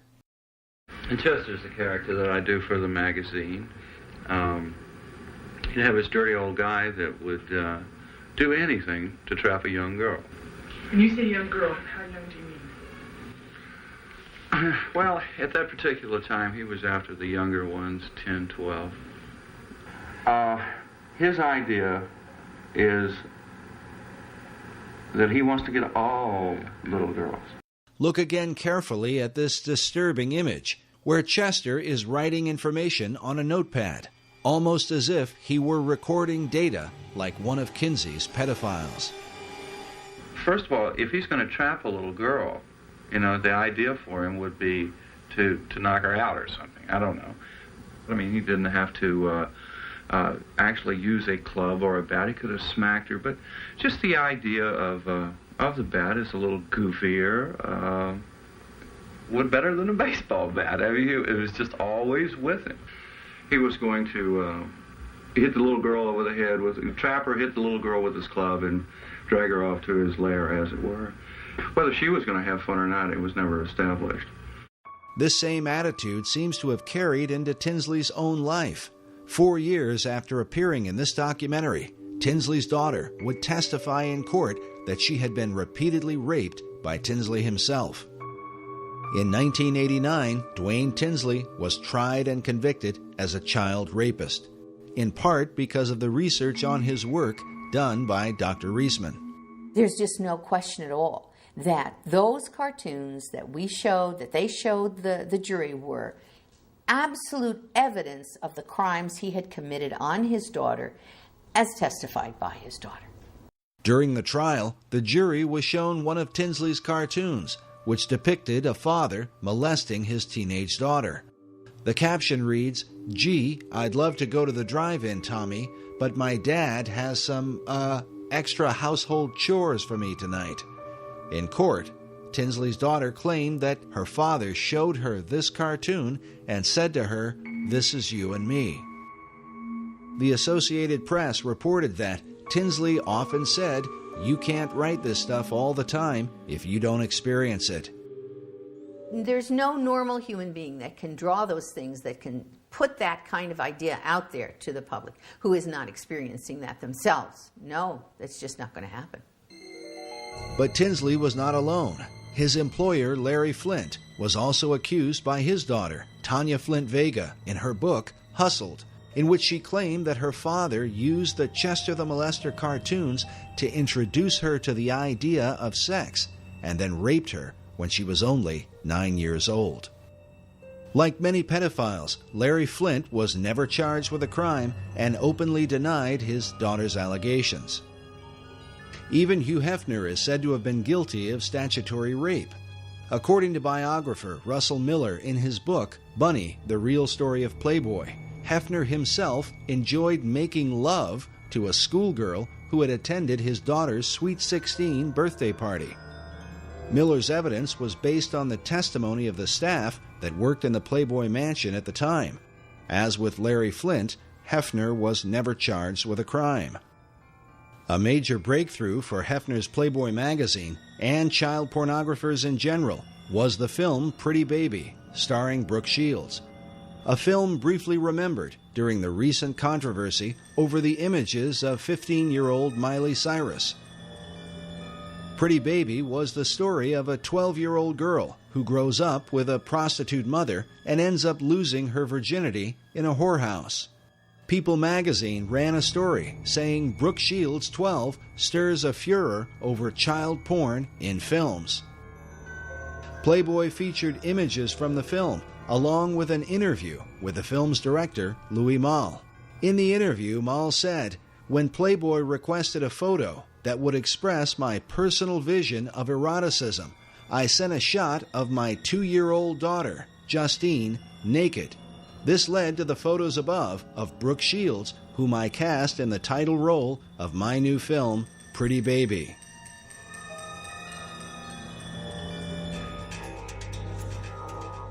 As early as 1971, Reader's Digest published an article titled What Sex Offenders Say About Pornography. The article cited the FBI's Uniform Crime Reports, stating that between 1960 and 1969, the number of forcible rapes committed by males under 18 had increased by 86%. It could be concluded that some force impelling towards sex crime has been operating on younger males in the United States. The period described by the FBI was one in which Playboy magazine had been the principal form of widespread pornography in America, especially the kind that would find its way into the hands of underage males. Then in the 1980s, the Surgeon General C. Everett Koop called pornography a clear and present danger to American public health. And who could forget the disturbing warning given by serial killer Ted Bundy in his final interview with Dr. James Dobson just hours before his execution in 1989. Listen, I'm no social scientist, and I haven't done a survey. I mean, I don't pretend that I know what John Q. Citizen thinks about this. But I've lived in prison for a long time now. And I've met a lot of men who were motivated to commit violence just like me. And without exception, every one of them was deeply involved in pornography, without question, without exception, deeply influenced and consumed by an addiction to pornography. Despite these warnings, the so-called soft porn industry has been normalized in America, partly because some of the most powerful social and political leaders of the last half-century have given interviews and appeared in these magazines, helping to make them part of America's mainstream. Perhaps most famous was Jimmy Carter's Playboy interview in 1976 as a presidential candidate. While ultimately considered a political blunder, it undoubtedly sent a message of acceptability to the up-and-coming generation, to those who, in time, would end up running the country. As such, what sort of decisions would they make on behalf of America's women and children? It is also important to consider that the warnings from Ted Bundy and the Surgeon General were given years before the widespread use of the Internet, where today, pornography is available to the masses like never before in history. The Internet, I'm not trying to say is a real negative and dark thing. There's a lot of positive and good things coming out of the Internet, but people need to be aware of the dark element that the Internet provides to people.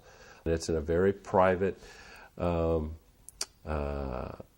secret place, so people can keep can be anonymous. Whereas, 20, 30 years ago, to go to a porn shop, you'd have to go to a seedy part of town and people would recognize you. It's not that way anymore. It comes right into your house. And that's why I think it's so dangerous. The idea that pornography doesn't really hurt anyone is a fallacious argument. How many marriages, how many tens of thousands, perhaps millions of people are hurting in their relationships because of pornography? And the guy who watches porn is basically probably going to get addicted to the porn. And if he does ever get married, sex is never going to be right because he's going to be so obsessed with the pornography that's not even real anyways. I believe that God intended sex to be between a man and a woman, a husband and a wife. You want to explain the images on the computer? This is nothing right here. Just because you're not out with some other woman doesn't mean that you're not being unfaithful to our marriage. And what else do you need? What do you need? I want my husband to be faithful. I want my husband to be a father to his children. I don't want him in his office watching pornography and telling me that he's trying to meet deadlines.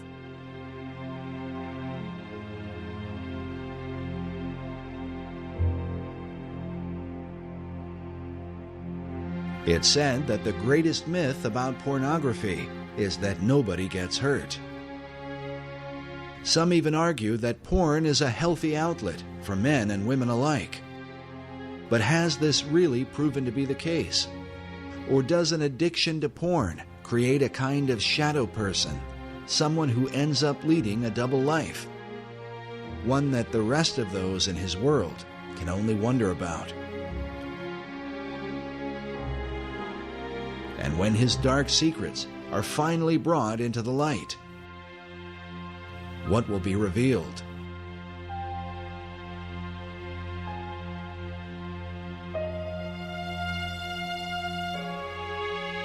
One who understands the dark temptations of pornography is former Penthouse producer J. Gator Henry, who claims he narrowly escaped a lifestyle that became so extreme it almost landed him in prison.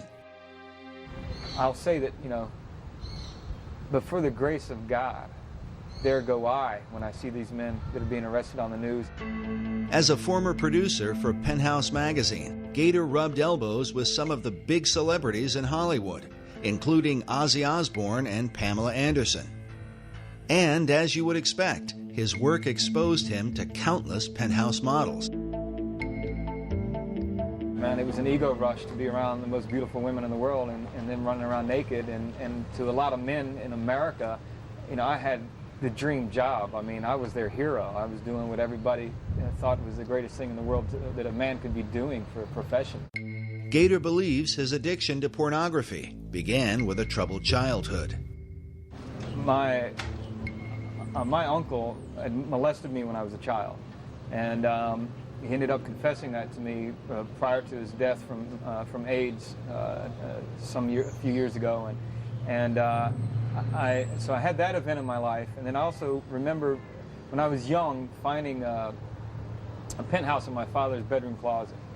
And boy, I thought that was the greatest thing since sliced bread when I found that thing. And when you're at that age and everything else, and so I immediately was hooked on the whole thing. So it was kind of interesting that everything turned around and ended up working for Penthouse. And pornography, especially printed pornography, people think that Penthouse or Playboy or whatever is innocent.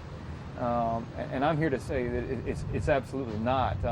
Having also a drug past myself, marijuana is a stepping stone in the drug world, Penthouse magazine or Playboy magazine is a stepping stone in the porn world. You start there, it's not going to end there. Gator claims that the steps on his journey through pornography led him into deeper and darker levels of perversion. Eventually, he found himself on the brink of criminal behavior. It got so bad where I would get on the internet. Again, I was just consumed. The ages of the girls I was looking at, in order for me to get the rush and to get that tingle, that buzz that I wanted to get from the sexual side of it, what happens is you start looking at younger and younger images, younger and younger pictures of girls. And what happened for me one day was, the thought just slammed to me that I probably have done things and probably had images on my computer at that time that could put me in prison. I look at these men who abduct these young girls and they molest them and kill them, bury them alive or whatever they do, stab them multiple times and stuff. And I know that those men, like me, they didn't wake up. They didn't start off. They didn't grow up as little boys saying, oh, my ambition in life is grow up to be a child molester and killer. And I know for a fact that everything in the marrow of my bones, because I've been there, I've walked and lived it, that pornography took them to that place where just your average Joe comes to a place in his mind and in his being where he's so consumed with that fulfillment of that lustful thought and pleasure, with that thought that he has to fulfill it.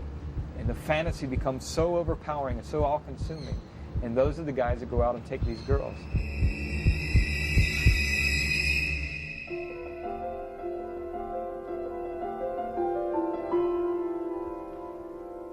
Thankfully, Gator Henry says that in his case, he never reached that point of criminal behavior. Today, he tells others he found strength to turn away from his dark addiction through his faith in God. I remember it now, and I saw myself. How wretched I really was before him. And and how I had sinned against him, and he'd been so merciful to me. Dr. Judith Reisman has commented that in her more than 30 years of research, she has seen few, if any, escape their porn addiction except through anti-porn activism or faith-based programs. In Gator Henry's case, he says it was his Christian faith and the teachings he found in the Bible that kept him from becoming a sex offender. And what delivered me, what took me out of that, was plain and simple. Nothing but the power of Jesus Christ and the power of His Spirit through the fear of God. That fear might be summed up in the Gospel of Luke. When speaking about children, Jesus said, "It were better for a man that a millstone were hanged about his neck, and he cast into the sea, than that he should offend one of these little ones."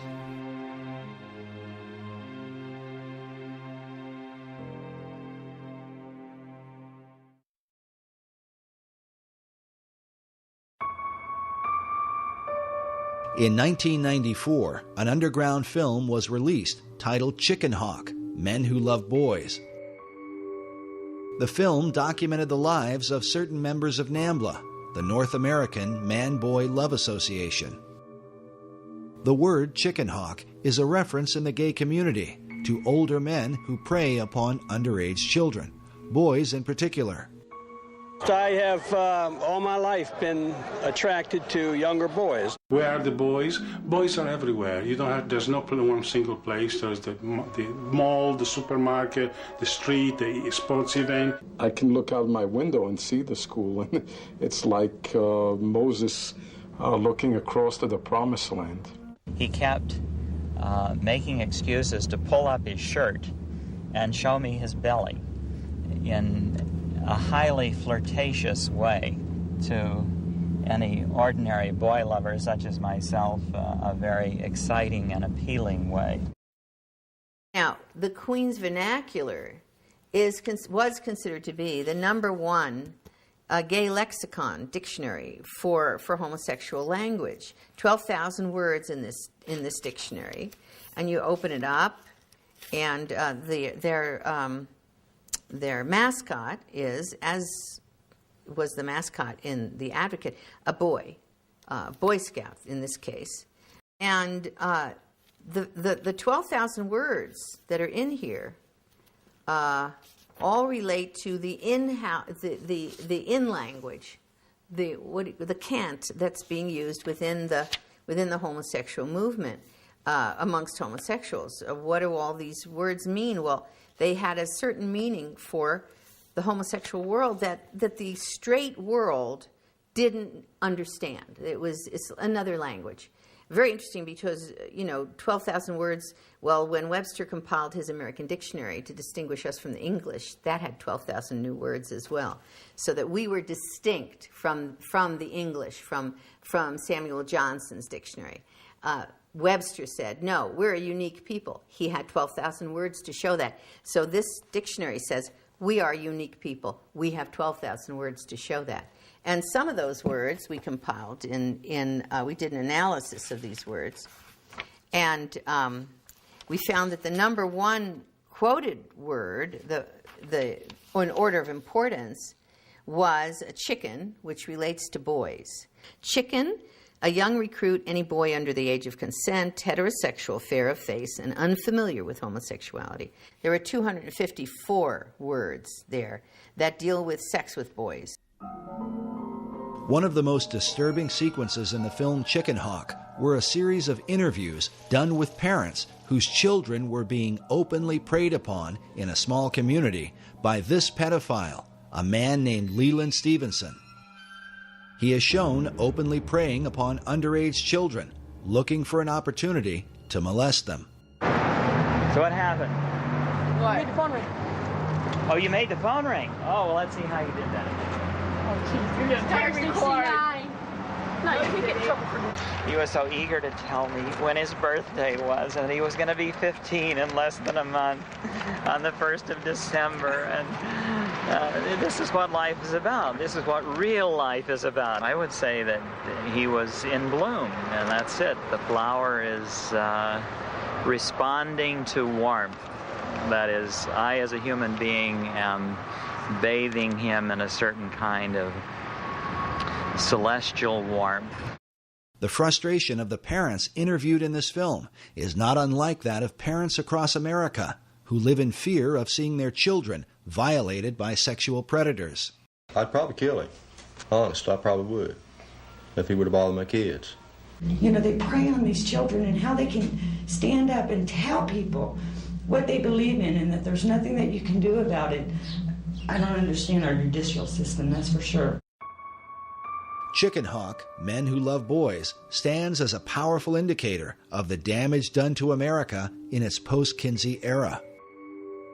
We remind the audience that the group NAMBLA, who are the focus of this film, claim to take their inspiration directly from Alfred Kinsey. And while many in the gay community would deny that homosexuality is linked to pedophilia, it is worth noting that the very founder of the gay rights revolution, Harry Hay, consistently advocated the inclusion of NAMBLA in gay pride parades. In fact, here is a photo of Hay marching in a parade with the words, "NAMBLA walks with me," written on his back. Needless to say, Hay had been persuaded by his chief influence, Alfred Kinsey. Like Kinsey, many pedophiles refuse to acknowledge that their sexual involvement with children qualifies as child molestation. Kinsey said some of the most brilliant things imaginable about that. Pedophilia is an almost non-existent kind of crime, and the thing that he hated most about it is that people use words like child molestation. What is that? Nobody knows. Abuse of children? Are they talking about bollocks them against the ear or hitting them with a stovepipe? Are they talking about tickling them a little? Are you talking about fondling? You're going to put fondling and death attacks in the same group? As Kinsey said, by this kind of paranoia, you do the child more damage for life than all the pedophiles in the world would do. Is it true that a vast majority of homosexual men admit to having engaged in pedophilia at some point? Oh, yeah, surely. There's a vast majority of homosexual males are on record within the homosexual literature itself.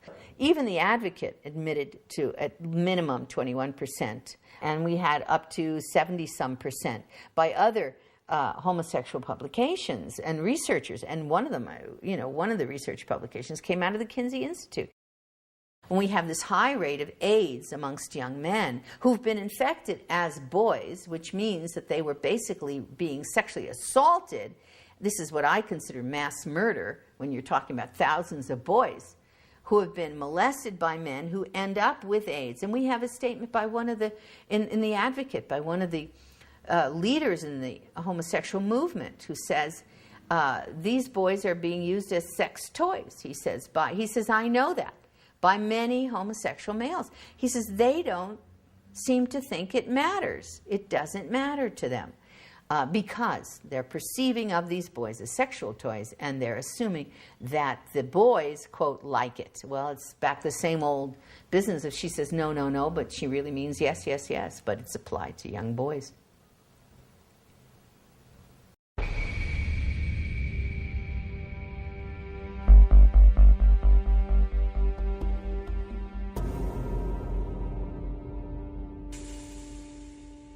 While groups like NAMBLA seem to represent an extreme viewpoint, the reality is that their philosophy is embraced by leading members of the academic community in what is called sexology, the study of human sexuality. From the late 60s and early 70s, both in the US and in the UK, there was what's called a paedophile liberation movement, and this put forward the notion very volubly that it's perfectly all right for men to have, or indeed women, for adults to have, quotes, consensual sexual relationships with children of any age, which is plainly nonsense. But the pedophile liberation movement is still at work in America's academic institutions and includes men who design the thinking behind what is taught in America's sex education programs. You roll it down the penis, and that protects the man when his penis is inside the woman's vagina. There was never any science in all this. It's got nothing to do with science. It's always been political. It's always been people's own sexual perversions that have driven them. And now that drives those sexual perversions into the schoolroom in the form of sex education curricula. Some of the leading pedophile supporters include the late Dr. John Money of Johns Hopkins University, Dr. John DiCecco, Professor Gilbert Hurt, and Dr. Hubert Kennedy, all out of San Francisco University. Perhaps the most influential was the late Dr. Vern Bulla from the Center for Sex Research at California State University, Northridge.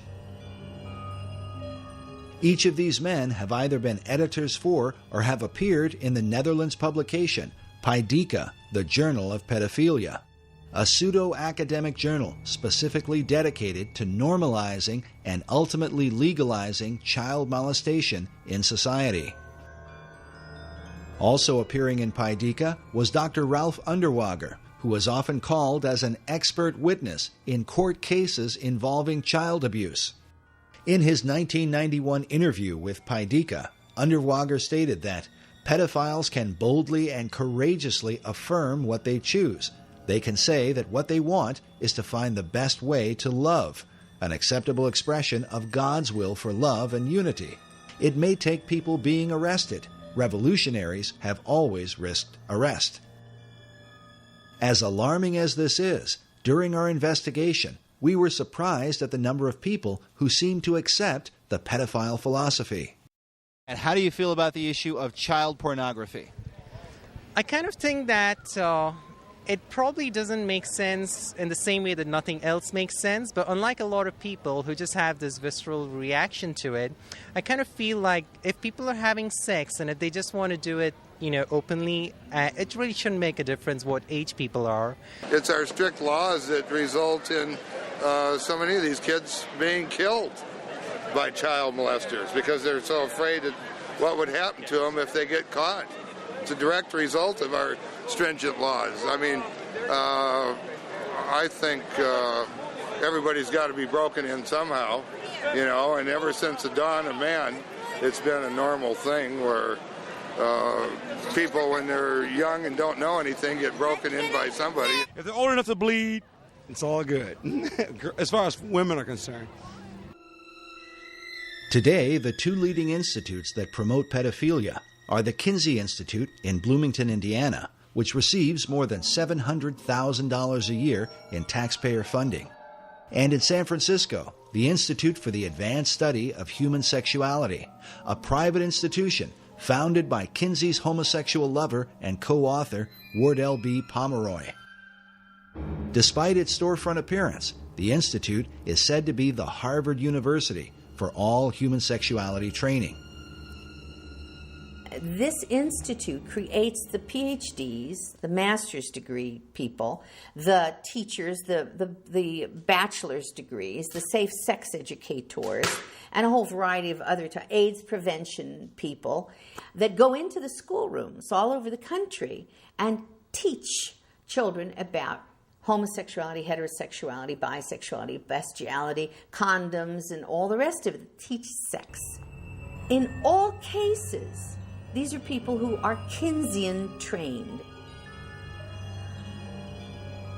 On their official website, the Institute states that there need to be sociosexual activities available to those disadvantaged because of age. Some believe this is a veiled reference to children, and that the Institute calls them disadvantaged because it's illegal for them to engage in sex. Can this really be the case? We decided to pay a visit to the Institute and question them about this and some other information on their website. Even if it's 2 minutes, the opinion... No, I really can't. No, can you answer one question for us, sir? Needless to say, our initial attempts were met with resistance. Can we get just one answer? On your website, which you make public, you say that you help those who are disadvantaged because of their age sexually. Does that add up to endorsing pedophilia? We do not endorse anything of that. I would strongly recommend that you turn the camera off and leave right now. This is private property. Get out. Despite what appears to have been a denial, the Institute's website declares it is the sexual right of all people to engage in sexual acts or activities of any kind whatsoever, and that people have the right to sexual entertainment, including sexually explicit materials dealing with the full range of sexual behavior. If taken literally, these so-called rights would obviously include pedophilia and child pornography.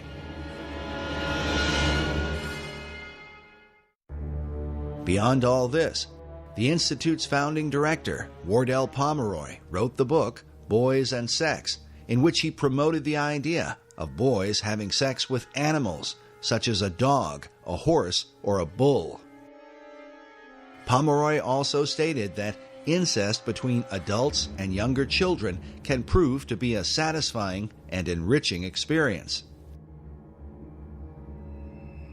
But the influence of Pomeroy's Sex Institute goes even beyond the academic community and into America's churches. The line from Kinsey to the current destruction of the Catholic Church is very direct. In the past 4 years, more than 180 people have come forward claiming they were sexually abused by priests in this area over the past 60 years. Consider this raw data. A survey commissioned by the U.S. Catholic Church found more than 10,000 allegations of sexual abuse involving more than 4,300 priests and deacons. The harm done to trusting families is immeasurable and was perhaps most powerfully captured by filmmaker Amy Berg in Deliver Us from Evil, a documentary about a child-molesting priest and the anguish he brought to countless children and their parents. I feel betrayed by the church. The church has betrayed me and my family, and they destroyed it. When the Vatican II comes through and the whole notion of liberalizing the church emerges, this group of sexologists or psychologists who are trained by them go into the clergy, goes into the Catholic Church to help decide who makes a good priest. They throw out all the Orthodox applicants, and people who kind of are unsure or who are very sure, who are rather homosexual or something, they get put through. And the folks who are not quite as stable in a way in terms of their orthodoxy, they're permitted into the clergy to a great extent. And several of our key dioceses, or the places where the clergy are trained, bring in pornography from the Institute for the Advanced Study of Human Sexuality to train priests the same way the medical profession has been trained. Desensitizing the priests on issues of homosexuality and promiscuity and bisexuality and everything else, using that pornography to desensitize them and condition them, and in many cases, to seduce them. But the fallout has extended into mainstream Protestant churches as well, with one scandal after another, involving some of America's top evangelical leaders. I have sinned against you, my Lord. It just is a tragedy of the first order. You know, I could give you a theological reason, Nancy. I think the enemy of our souls, Satan, assaults the church and assaults the truth. As with Roman Catholicism, Protestant sex scandals all over the country often involve pedophile pastors and church leaders preying upon young children.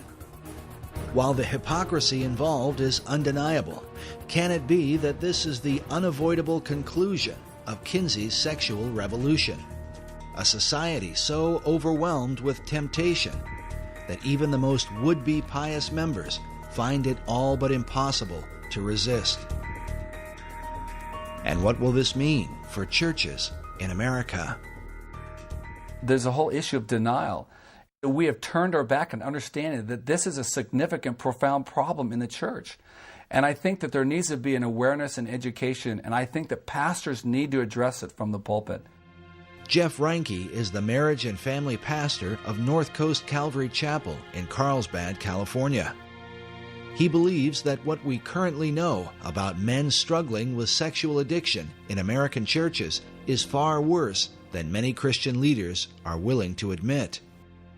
I am grieved at the lack of moral outrage that there is lacking today in our culture, and particularly in the church, in the whole area of sexual perversion.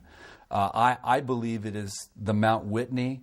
I think addiction, and particularly sexual addiction, is the Mount Whitney of sin in the church today.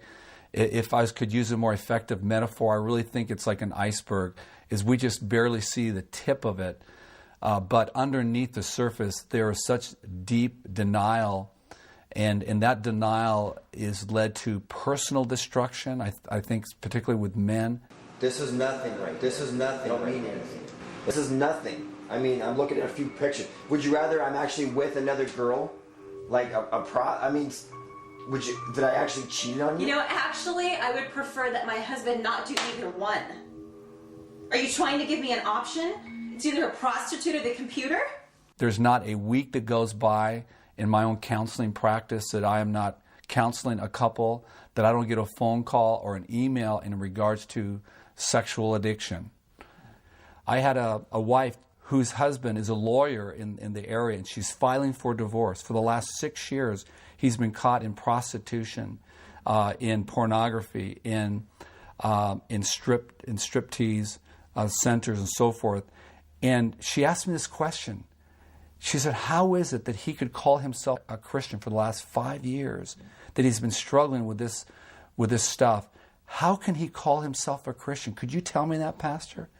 When is it going to stop with you? I'm not covering for you anymore. Dude, what's there to cover? There's nothing wrong with this. Did you look at it? There's nothing wrong with this. Yeah, I did look at it, and so did your son.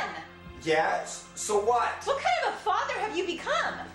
Now you're going to talk about me being a father? It's going to stop, and it's going to stop now. It already stopped. That's what you said months ago. What kind of marriage is this?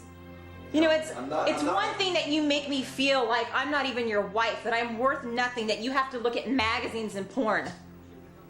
What do you expect from me? I can't even look at you anymore. How do I explain this to your children? You know, you've got a problem, and now you've made it ours. Fix it.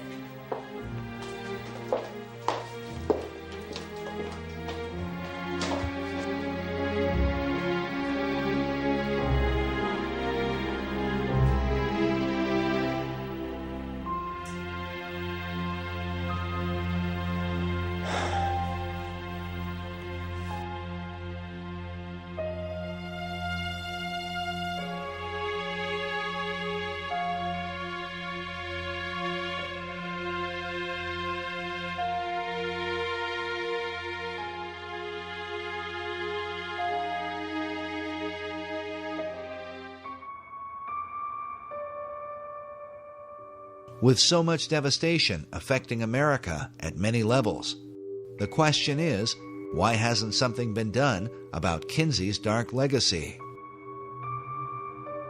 The answers are complicated. Many brush off the continued influence of Kinsey and his disciples because they are told that things have gotten better because of them.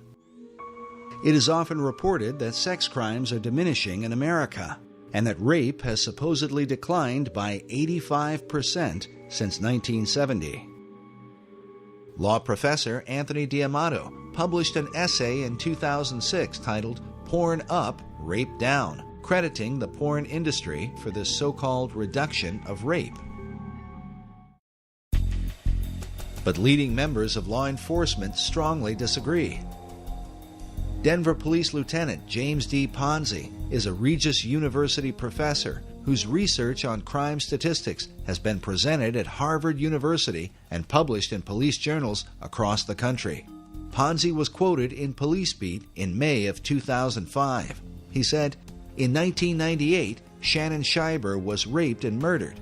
The lawsuit her parents filed revealed the practice of downgrading sexual crimes. Departments cooked the books to lower crime rates." Lieutenant Ponzi got emails from different departments all over the country regarding statistics being altered in their cities. Ponzi said these lower rape statistics don't reflect what is truly happening in sex-related crimes. The reason for the deception is political pressure to lower crime rates, as partly exposed by U.S. News and World Report. In April of 2000, they wrote, "Facing political heat to cut crime in the city, investigators in the New York Sex Crime Unit sat on thousands of reports of rapes and other sexual assaults." Police Captain Rich Costello stated that the way crime was solved was with an eraser. In that same year, it was also reported that the FBI conducted a limited investigation and discovered that PPD had failed to report between 13,000 and 37,000 major crimes. Lieutenant Colonel Dave Grossman is a West Point psychology professor and Pulitzer Prize nominee. He is a renowned expert in human aggression and co-author of the book, Stop Teaching Our Kids to Kill. On crime statistics, he says, the downturn in violent crime in the U.S. in the 1990s is very deceptive. Violent crime is still about 5 times greater today per capita than it was in 1957. Grossman says the biggest factor for the lower crime rates is that we are lying about the data. One of the tactics used is to manipulate statistics in a way that gives a false impression to the public. For example, at the beginning of this film, we told you that some 58,200 children are abducted each year by non-family members. This report from the Department of Justice goes on to say that only 115 of these are stereotypical kidnappings. But they define stereotypical kidnapping to include children who are held for ransom or transported a distance of 50 or more miles. The report goes on to say that of the 58,200 children abducted, about half of the victims were sexually assaulted. While most people will be left thinking only about 115 kids, the reality is that at least 29,000 children are kidnapped and raped in America each year. The report also says that this is an underestimate. Researchers like Lieutenant James Ponzi, who we spoke with during our investigation, believe that the real number is much higher than anyone is able to document. As parents and guardians, we should consider again carefully the words of former prosecutor Ann Bremner. And we also see in a lot of these kidnapping and death cases recently by sex offenders that your child can be lost in just an instant. So I think you have to be vigilant at all times. Be vigilant at all times.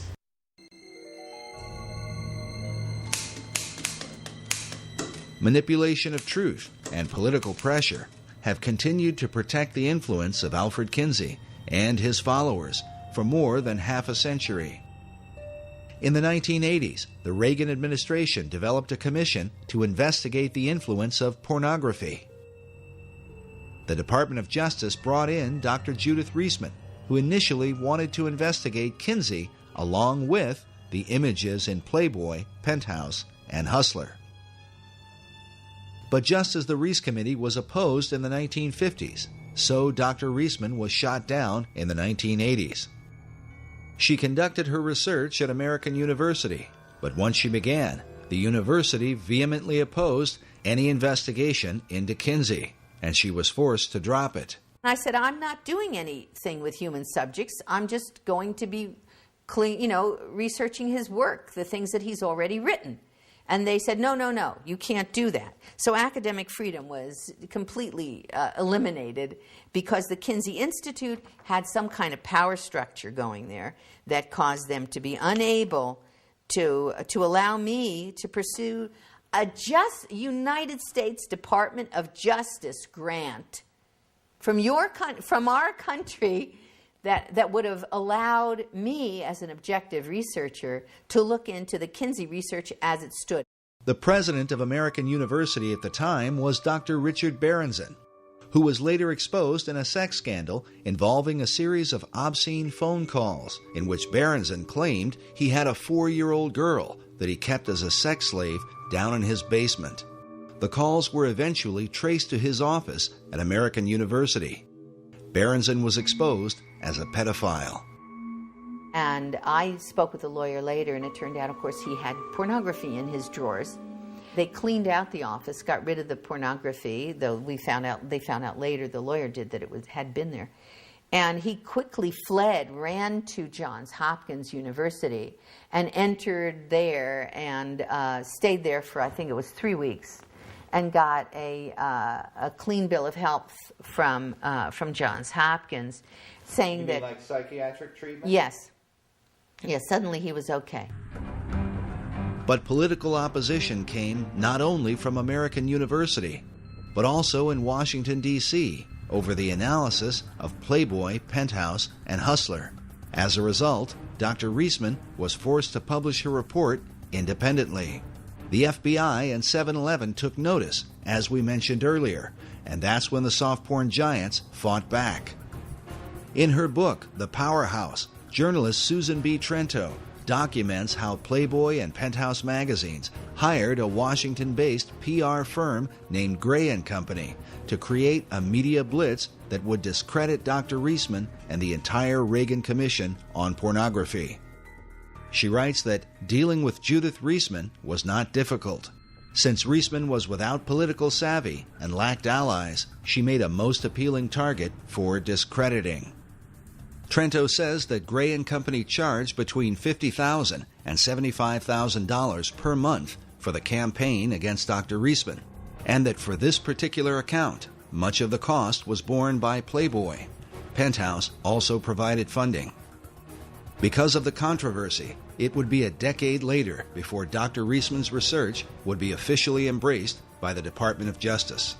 In a letter written by past administrator Robert Sweet, he says, while the massive affluent sex industry has employed nearly every technique in their arsenal, short of violence, to stop Dr. Reisman's work, they have not shown her findings to be incorrect or methodologically flawed in even the smallest detail. Why don't you care more about the children than you do about protecting the finances of the sex industry and the sex establishment? Yes, Judah. Right, the sex industry. Tell me about this sex industry.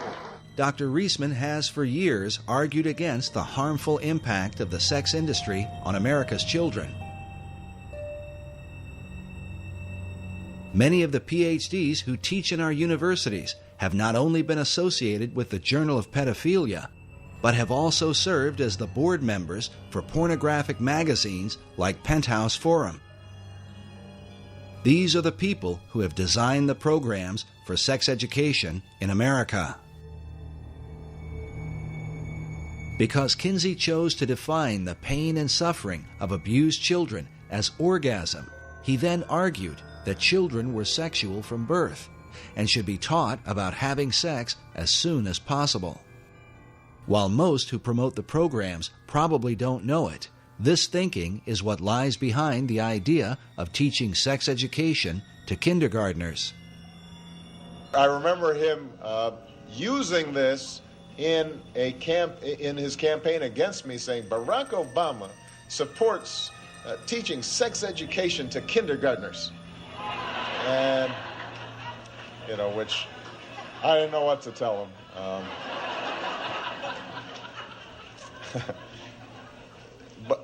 But it's the right thing to do. To provide age-appropriate sex education, science-based sex education, science-based sex education in the schools. Remember that this science-based sex education begins with the so-called scientific data gathered by Kinsey's pedophiles and recorded by him in his sex reports. Something that Kinsey's followers continue to insist is relevant in teaching our children today. These specific findings about these children are totally irrelevant to modern sex education. Consider again this image of a teacher showing what appears to be 6- and 7-year-old girls how to use a condom. Who will this 7-year-old be using a condom with? When you consider that the PhDs who have designed these programs openly support the pedophile philosophy, we can only wonder, is sex education really intended to protect America's children, or to condition them for seduction at the hands of a child molester? Why are America's children disappearing? For those who study the influence of Alfred Kinsey, the answer becomes more than clear. The Kinsey Institute continues to lead the way in sex education and continues to be funded by the American taxpayer. Dr. Reisman believes the Institute should come under an official investigation, something she was prevented from doing during her time at the Department of Justice. The Kinsey Institute was so frightened that the truth would come out. That time it was Reinisch, and then later it would be Bancroft, that they threatened lawsuits to everybody.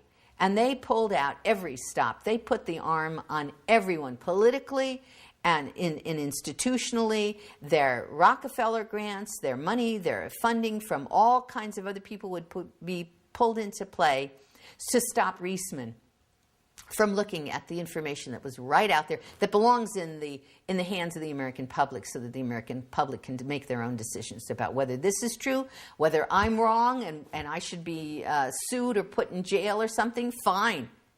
Or whether they're wrong and we need to have a proper investigation so that the American public knows the truth about our history and how come we're getting to where we are where we are in terms of the kinds of violence that are taking place in society and violence to children.